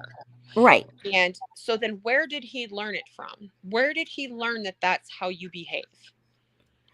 Well, and then her retort to me was that, Tabitha, you stupid bitch. I didn't lose my kids. My kids were taken from me because of my oldest son's actions. Oh, okay. So now people get their kids permanently and totally taken away from them because of what one kid does to the other three. No, And no, it doesn't work that way. that's BS. They would probably recommend that, well, if there was an investigation, they would require him to be out of the home or Right. away from them for a while, but they wouldn't take all of the children. No. I think that she set him up to be a scapegoat Yep. for it. I personally believe that she wanted the unconditional love that he had for her mother, because her mother had always tried to protect him, and she wanted the control and the unconditional love that he gave to her mother. And because he didn't give her that, she has spent her life trying to punish him for it. How can you blame a divorce? She told a story about Valentine's Day and him detoxing and her not being able to spend sexy time with ATM. And I'm thinking, wait a What? minute, you're married. How you have every other night of the year. Valentine's Day is a Hallmark manufactured holiday. Why would your husband of, I don't know, a year at that point come before your child? Oh, No. sure. I'm sure he wanted a break. I'm sure Etienne was like, "Go be with him." Then the thing is that he's just went through. So he has been in the penal system, and Yes. as you know, in corrections, they probably have him sober. They might have him on Suboxone for all we know. Exactly. So he's sober, and so in order to protect his sobriety, he's got to stay the hell away from her, because if she triggers us I and can we only just see her imagine. there with the ridiculous things that she says about him and blames him for, it's bizarre. And he's not going to be sober if he talks to her. He will not survive her. My heart broke for him when I heard that at 12 years old, when she caught him smoking, she burnt him with a cigarette. That was her punishment. And this was out of her mouth. This Oh, I'm wasn't sure she somebody was else. smoking. I'm sure she probably did it while the cigarette was hanging out of her mouth, right? And that's the thing. She, I'm like, wait, you're a smoker and well, he's a child. How is that? How is burning him the answer? Uh, so if that was her, way of disciplining, I can only imagine the trauma those kids went through. And right. it breaks my heart. I'm like, yeah, he's done some horrible things and he has a lot to answer for. But I truly feel like she drove him there. Like she wanted him to be a horrible person. You know what I mean? Like, she didn't want to see him succeed because he was apparently an exceptionally smart child. He had scholarships for college. Really? Yes. Yes. I did not know that. And All you I had don't know. heard was that from what she said, that, that he was a person who needed to be in the prison system because he almost caused the death of somebody else's child. And so he needs to be in prison and to, cut his genitals off so that it's easier for him in there. And she was sick of paying $50 a week to make sure he was alive and all that stuff. He has done some horrible things. He has, and he needs to answer for those things. But because he's an adult now, but ultimately, how did he get to that place Right. where he believed that that was the only way that he could survive? What led him to that? And the only thing I can think is the treatment that he received in her care. And it breaks my heart for him. She was never married to his father. Oh, Even so he's from a different. yes. She was How many never baby married to his daddies father. are there for the four? Of the four There kids, are how many? 3 different fathers. Three different fathers for the four. Okay, and then She so was the only married to one of them. okay, because when Jen Bailey had gotten on skis, when I popped into that shit show a couple weeks ago, Jen Bailey did not know anything, and she was thinking that Nutshell just had basically one kid and died of SIDS. And so she wanted this man to pay the alimony and not leave the house because of that. She needs to let go of him. She was saying that. And I was like, oh my God, how can you have the facts so confused? Because she didn't have any kids from ETN. So Right. 3. The oldest has one father. The youngest, the only girl, has another father. And the 2 boys, Timmy and the child that passed, shared the same father. Okay. So the daughter, so she had 3 sons, one daughter. Yes. Yes. So the one, is Tim the daughter's dad? No. The man that was interviewed on someone else's channel, Tim Yeah. Trimble, Yeah. he is the father of the son that passed away, and then her adult son, Timmy. Okay. Okay. Yeah, because somebody thought that I had gotten they said I did the Tim Trimble videos, and I'm like, I don't know what those are. Where I got mine, I'm not going to say right now, but so I had not heard anything about it. And then when I went through my watch later films, which I have like 2,000 things to watch later, I saw the interview with Tim or whatever. I have my watch later, so I have it. I just Right. had not ever watched it. So I do need to watch it and get caught up in that and see this and that, because she really jumped my shit when I said, well, just about, because like I say, I want to make sure that there are teaching opportunities in this, and that it is out there that SIDS is very rare. It does happen, but there are other contributors that make a child be at more of a risk of SIDS. And of Right. course she turned that into me, and other people are now saying that I talked about her dead baby, which is the famous thing She of brings it her. up all the time. Yes. She Yes. uses that poor baby as a weapon and a shield. And the bottom line is, as a parent, I would want my baby to be able to rest in peace. What Right. really sent me over the edge was Halloween night, when she's like, gave directions to where his, Yes. and said, go do the hanky panky on his grave. Maybe his Yes. spirit will come. I was like, oh my word. Are you kidding me? Uh-huh. What parent could even come up with something like that? That's just, I don't think that she truly loved any of her children.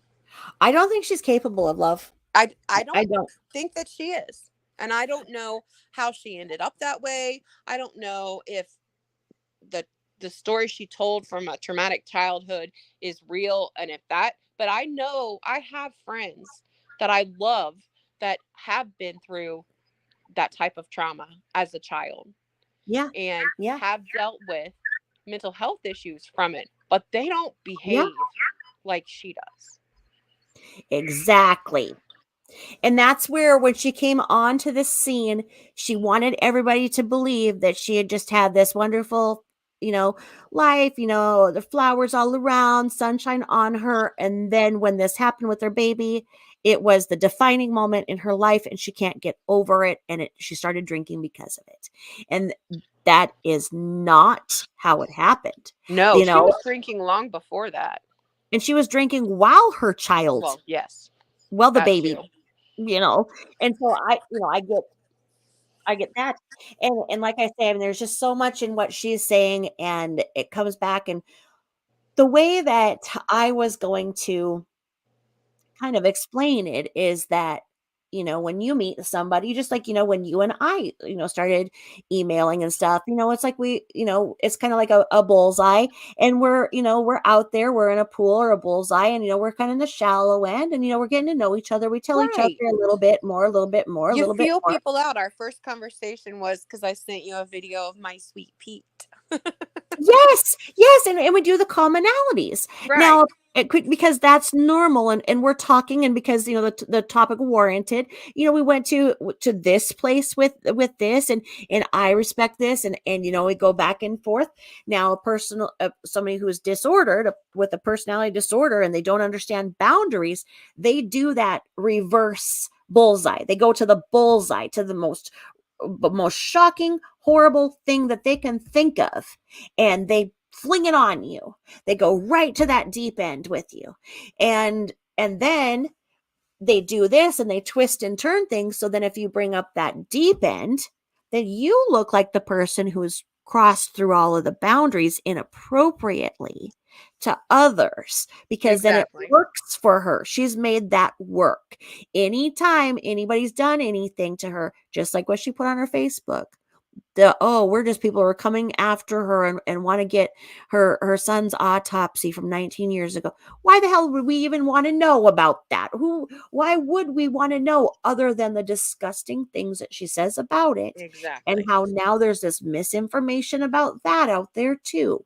So, we I need want to what be. I want for that baby is for him to be able to rest in peace, and for her to stop Yes, discussing him and using him as a weapon and a shield, because that's not what he is.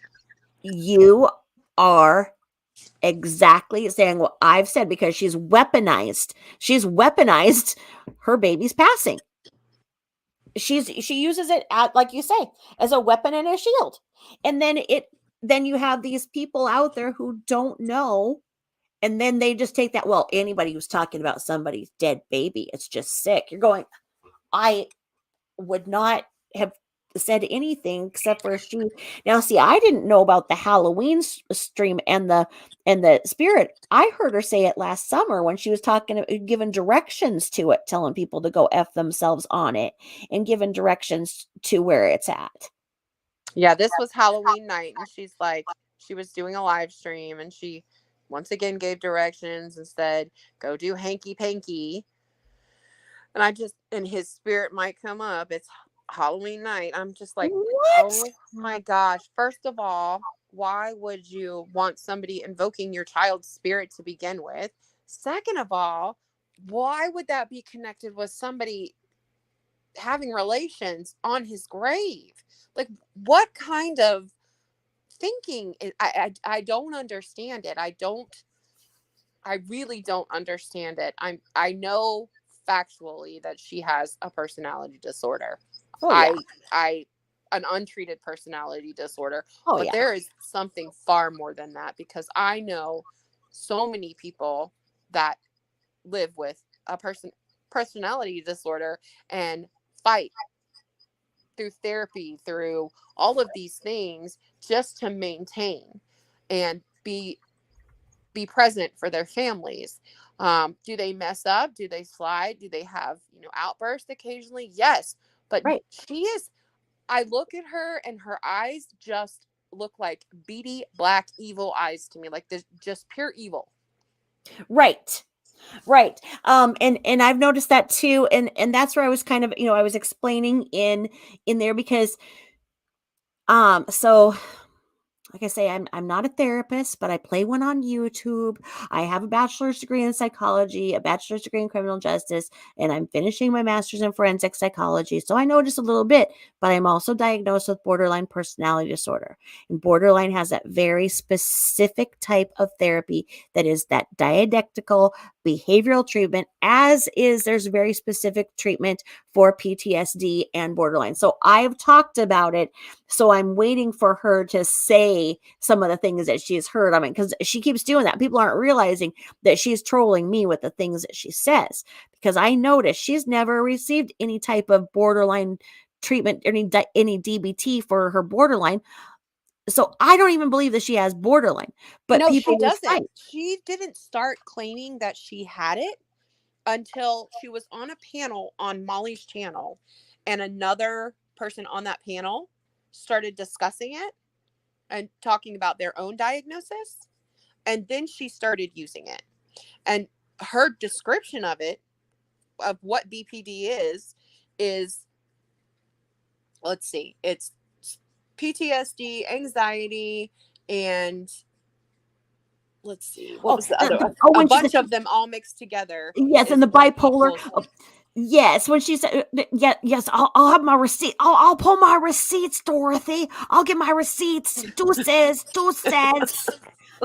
Yeah, because when she was on the couch, when she was talking about how she was going to do the lawsuit, she pulled that out. But before, she was only saying, the borderline. So people in chats would fight because they'd say that, oh, she's narcissistic, and people are like, no, she is borderline. And it's like, so I've been like, look, she's probably every single aspect of the cluster B personalities plus everything else at times two at this point, and bona fide freaking evil to I mean, and so that's where they'll fight back and forth because they've heard one thing can't be another. And a lot of people will go and start their own little blogs about being a borderline or being this and that. So then people will take that, and then it gets taken out of text, it gets put in Wikipedia or whatever, That's and it's the like, other thing.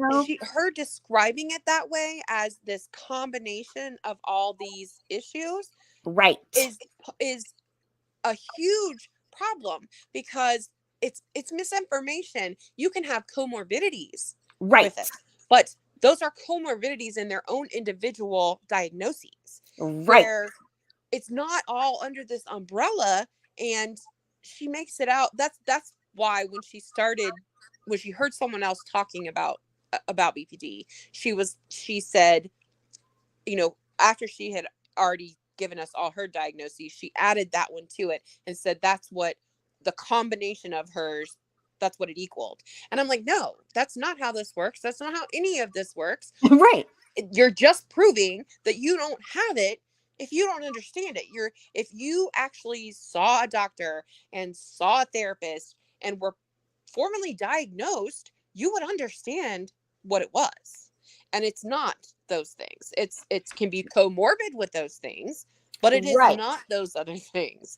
And it just Well, frustrates me so much. and that's the thing. So it's like, okay, then why are you self-medicating? If you're this special variant of extreme bipolar, why aren't you medicating your bipolar so that then you don't self-medicate? If you're bipolar, then why are you taking the Xanax? That's if you're rapid cycling bipolar. I don't know that Xanax is the best thing for you, or all the alcohol mixed with the drugs. So she likes to, use those psych diagnoses, like you say, as a weapon too. But And the drugs that she gets from under the traffic cone, she doesn't even know what she's getting. Right.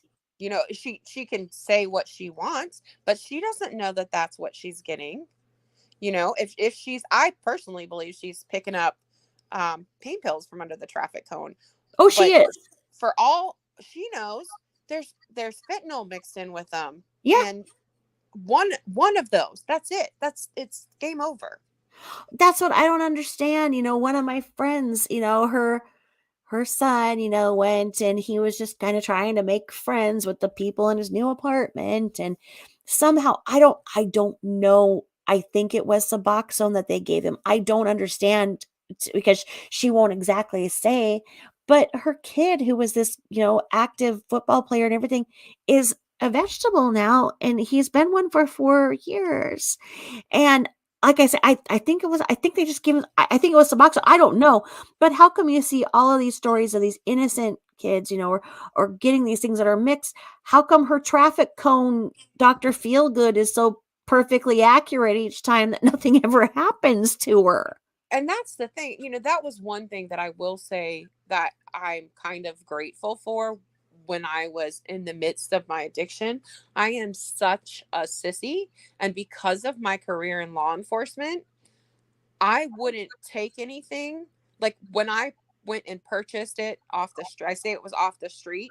It was from a friend who I knew went and got it from the doctors. I couldn't even, bring myself to go elsewhere for it because I was so scared that I wasn't going to be getting what I really thought I was going to be getting. Right. Um, I was I'm a ninny when it comes to stuff like that because I know how dangerous it is.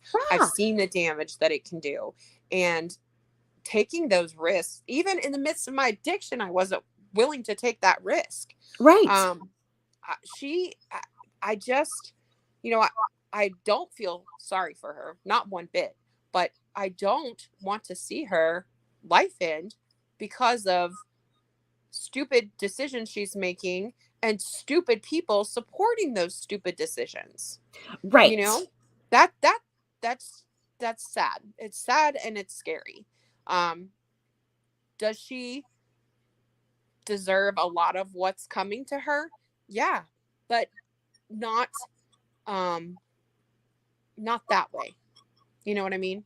I It, just my exactly. heart can't like I can't just she deserves what's coming to her as far as like getting kicked out of the house and losing her all her fancy he pays for the toilet paper to wipe my butt. But as far as losing her life, I just maybe it's because I'm a softie. I just can't.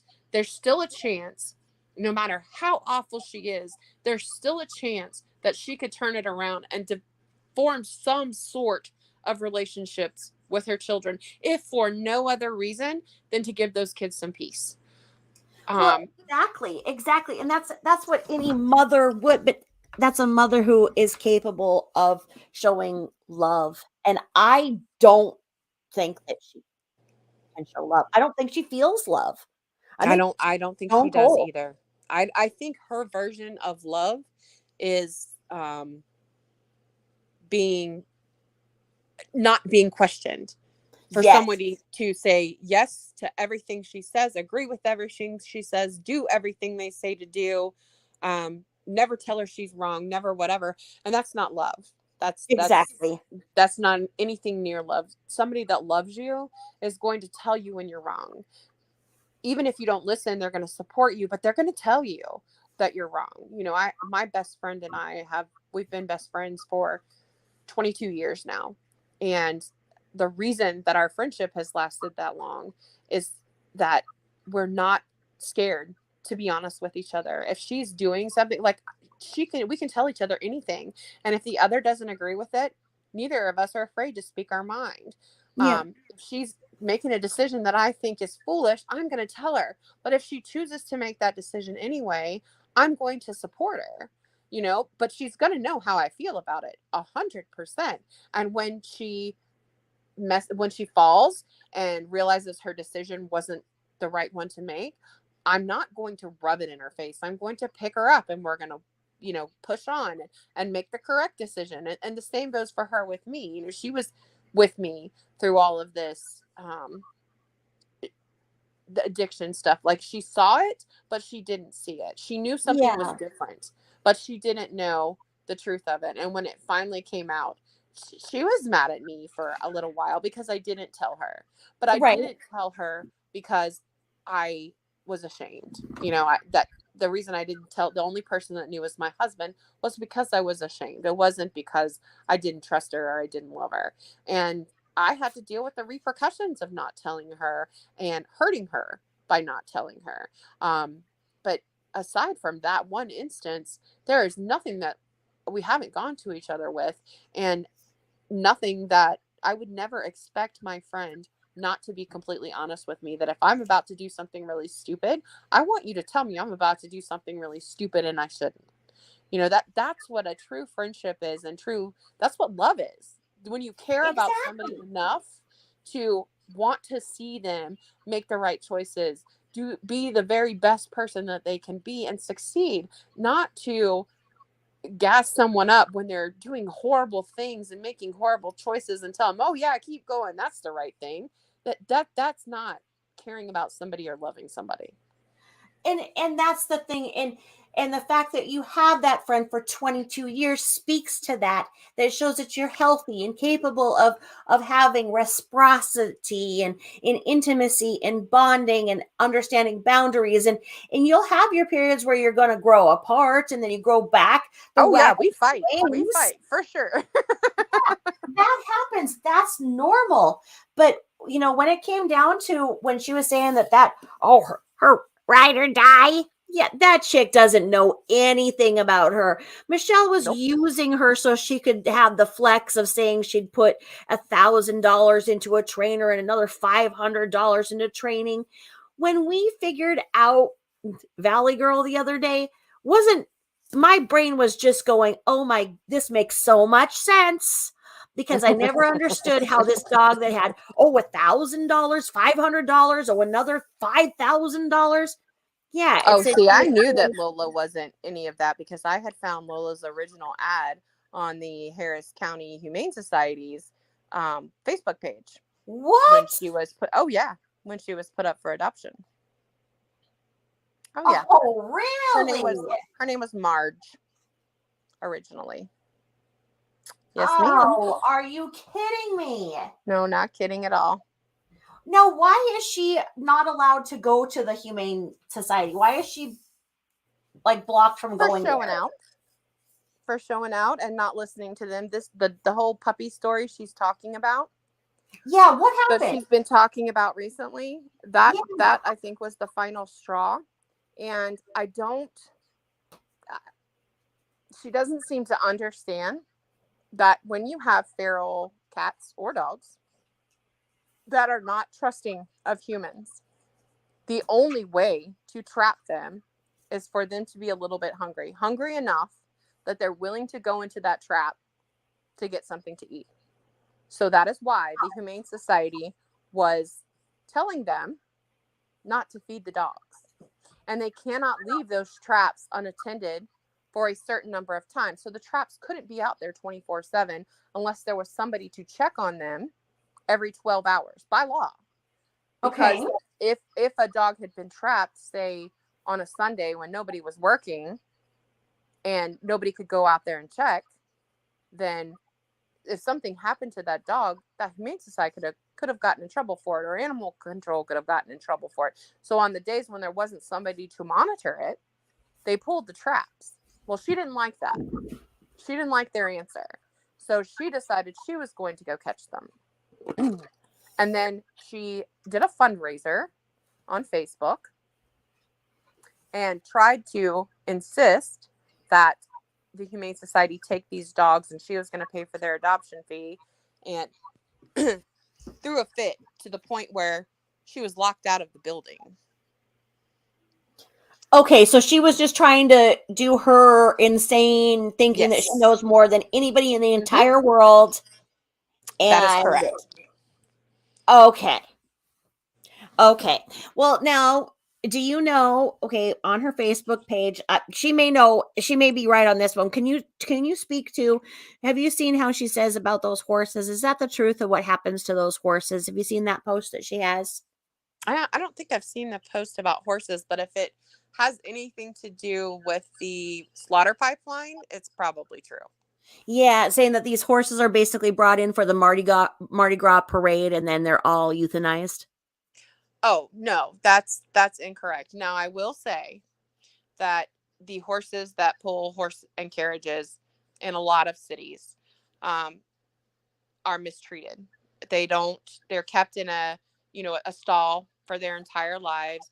They're worked 12 to 18 hours a day, but they're only retired from duty when they absolutely cannot pull a cart anymore. And I don't know that I necessarily agree with that, but no, they're not just brought in for a parade and then sent off to the slaughter pipeline. In fact, that's not even how it works. And in order for a horse to go into the slaughter pipeline, they have to first go to an auction.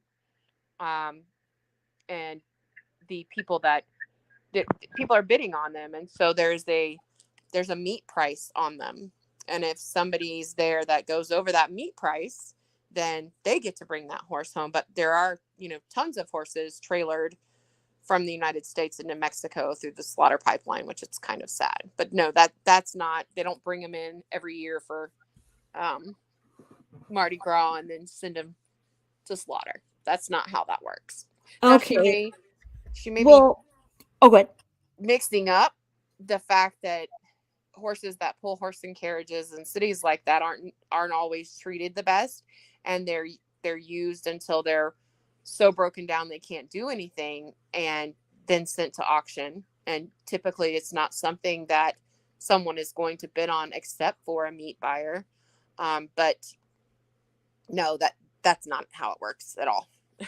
Okay, so I found it. I'm going to read it in a second. And then Wow says that she saw Wow said that she was watching Charlotte and there was playing a clip of Michelle saying that she paid for her dog Lola. They paid $3,500 for. So you just said that you saw. No, that's not true. No, she adopted Lola. Lola's not even a purebred Mastiff. And then they suspect, I think Michelle at one point said she suspects she's mixed with Rottweiler, but I don't think anybody really knows because she was at the Humane Society. Well, and then because Outrageous says that there's videos where she claims that Lola was $10K. Oh, she claims that the dog was $3K and then it was $7K to pay for her training. So for a total of $10K. And I think the adoption fee is like $150. And it wouldn't surprise me if at the time, because she was volunteering there, she didn't even have to pay an adoption fee. And B, Lola is not trained diddly squat besides maybe basic obedience, which she hasn't kept up with. She is no way possible that dog is a service dog, especially when the stuff that she showed and she was saying, again, was misinformation. A service dog in the United States, there is no main registration place for a service dog. A true service dog doesn't have to wear a vest. They don't have to identify themselves as anything. The only question that you can be asked as a person with a service dog is, what service does your dog do for you? What service does your dog provide for you? What assistance does your dog provide for you? You can word it any of those ways.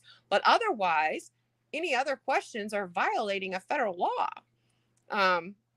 Now, most people will put vests on their dogs, and it's more so for the dog's protection so that people know that they're working and not to touch them. Or if your dog is a service dog that is for stability, they have a leather harness that has a hard handle that extends and locks so that you can use them as counterbalance. Right. Now, I know we've all seen her with the off of Amazon service dog vest that has, the flimsy little handle where she's dragging Lola around. That wouldn't be an appropriate vest for a dog that was used for stability to begin with. Well, and that's, if you look up dogs, for like people who are, being helped with a seizure, the dog will, get right up next to that person and get there and, be right there. So then, both the dog and the person are trained to get up together. The dog will put their first stability and the person will roll and they will work together in that. And I did not see that behavior. Lola didn't know what she was doing. She's like, I personally think that Michelle ordered it off Amazon so that they could take Lola with them wherever they went.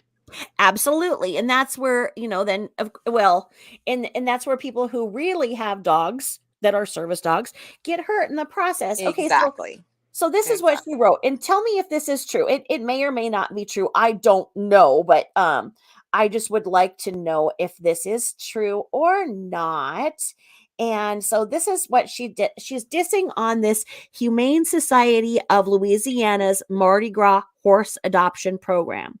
She says, this barn, Cascade Stables, buys horses, these poor horses out for Mardi Gras.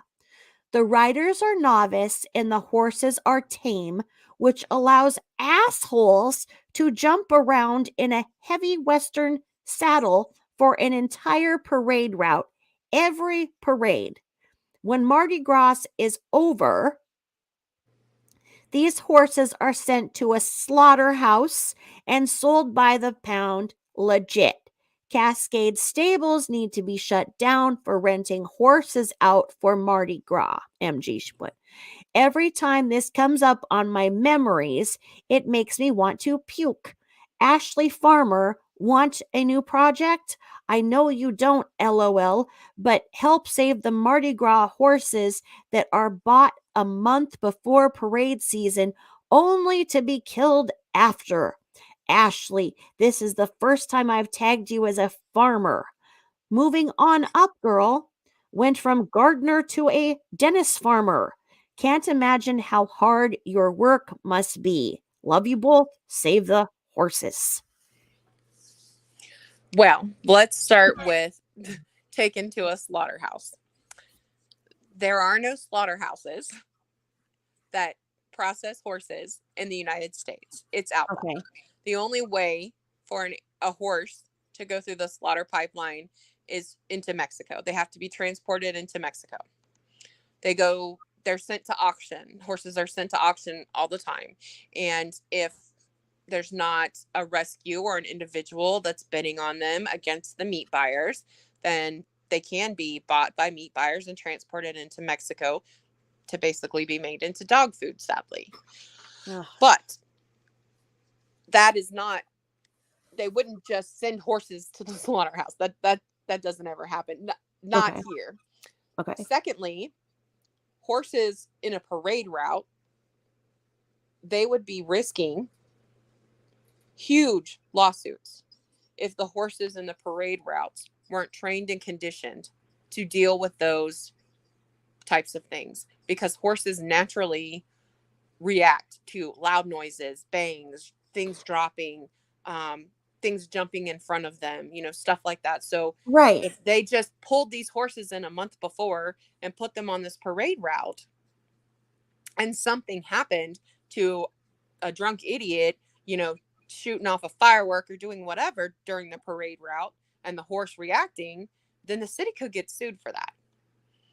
So her story doesn't make any sense. Now, is she possibly confusing the horse and carriages that you kind of see in downtown New Orleans, and maybe some of the stables that those horses are out of don't treat them well, with horses for Mardi Gras? Maybe, but even if that's the case, there is no sent to a slaughterhouse. They're sent to auction when the owner no longer wants them. Okay. And that's the thing, is that, she acts like she's so professional and knows so much, and as you can see in there, she switches from trying to say something to then asshole.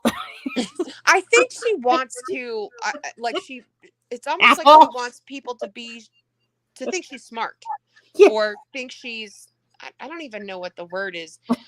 She tries so hard to impress people with her knowledge, Right.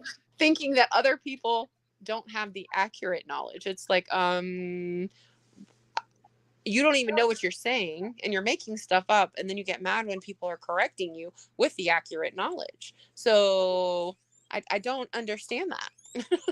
Well, and that's the thing, and on Facebook, that's why I'm warning everybody: do not go anywhere near her Facebook. Don't let her know you're seeing anything, because she's going to see you there. Because Facebook will tell you who's all watching and everything. I mean, and that's, people have to be so my careful. Facebook profile is locked down, and I'm still not going anywhere near her. No, it's like the things I've seen, are public, so I'm sure I'm missing some stuff or whatever.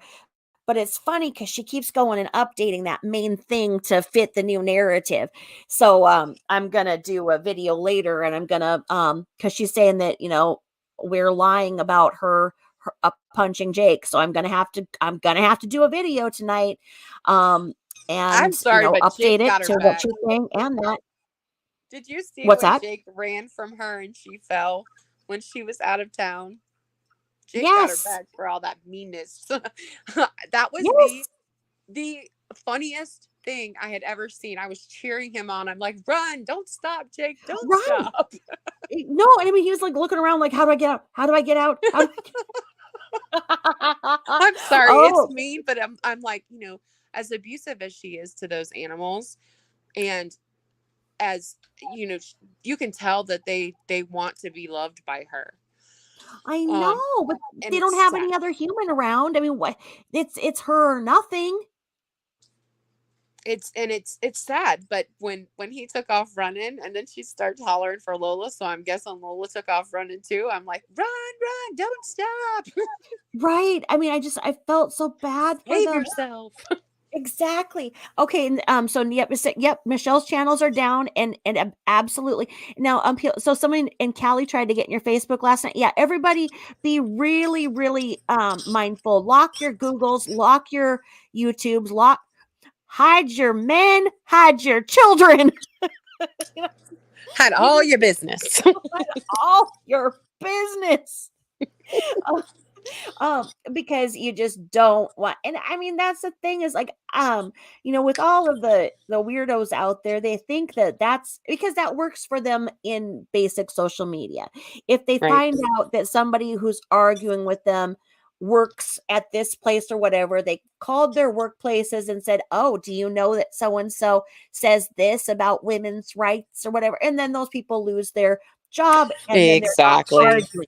So they learned how to win arguments like that in those little simple circles, and now they think they're going to win it out in the YouTube world. And like I say, okay, And if you that's just vicious to me.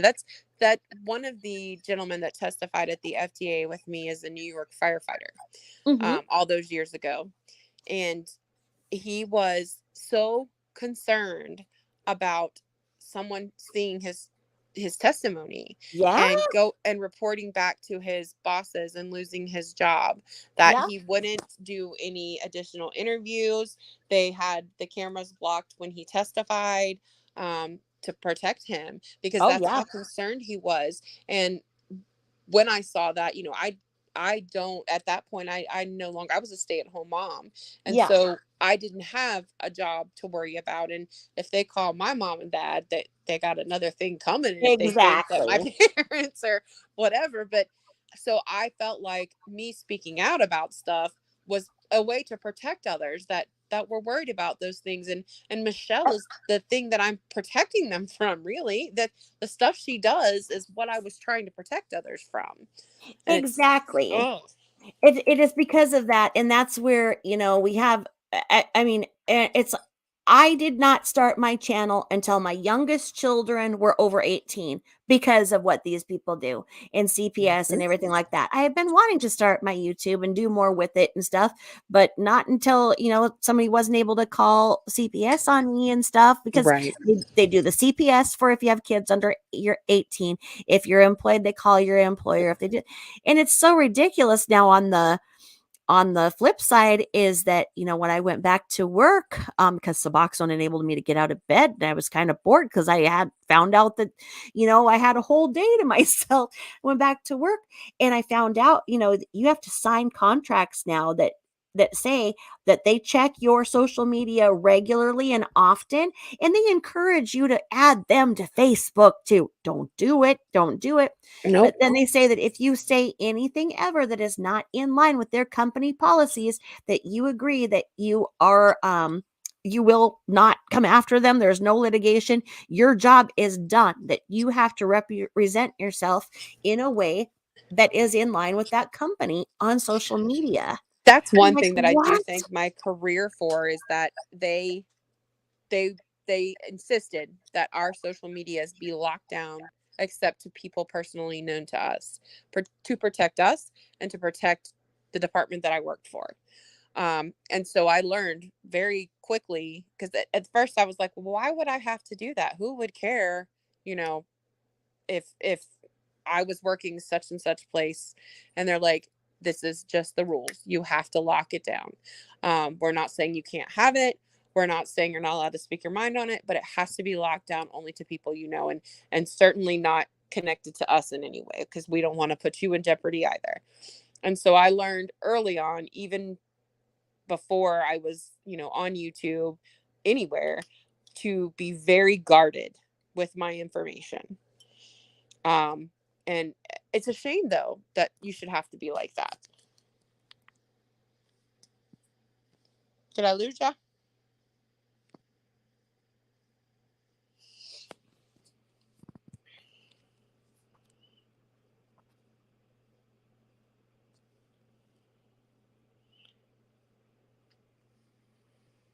I think we lost Tabitha, guys. I don't know if y'all can still hear me.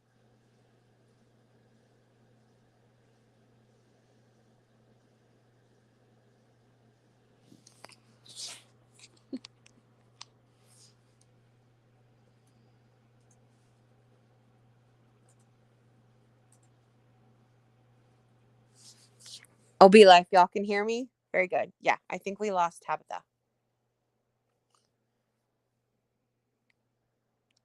I'm scared she left me all alone. Outrageous, right? Tabitha left me in control of her channel.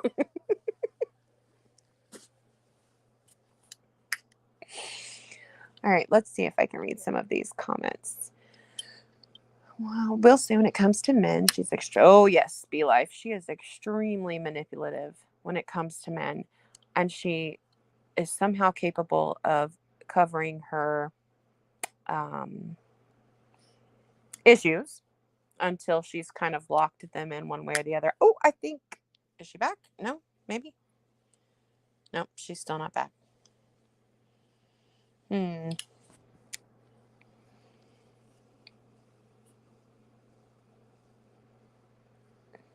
I can't stand when she says that. We are not kids. No, we're not. Or, the one that I really don't like is, I did blah, blah, blah. Correct. Thinking that if she says correct enough times, it makes it true.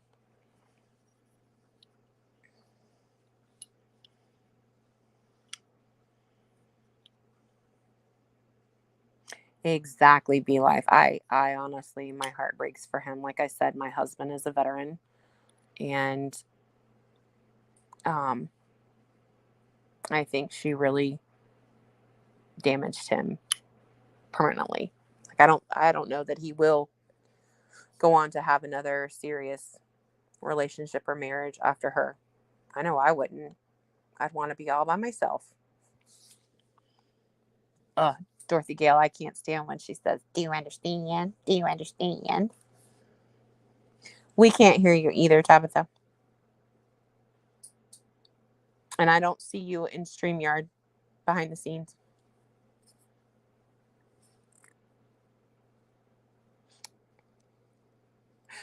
Maybe the universe is trying to tell us our stream is over, Tabitha. I think if I exit out that you'll be able to shut the stream down. Do you want me to do that?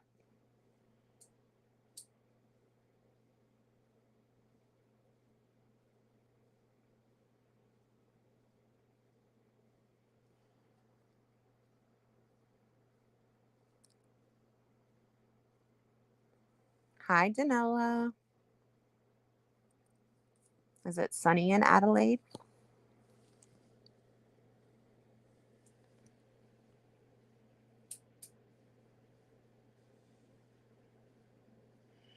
Okay, guys, I think the only way for Tabitha to redo the stream maybe is for me to back out. So I'm going to back out and say good night. And thank Tabitha for hosting me. And thank y'all all for being here. And if I back out of it, it should shut it down. Night, guys. Thanks for listening to my story. I appreciate Tabitha for hosting me.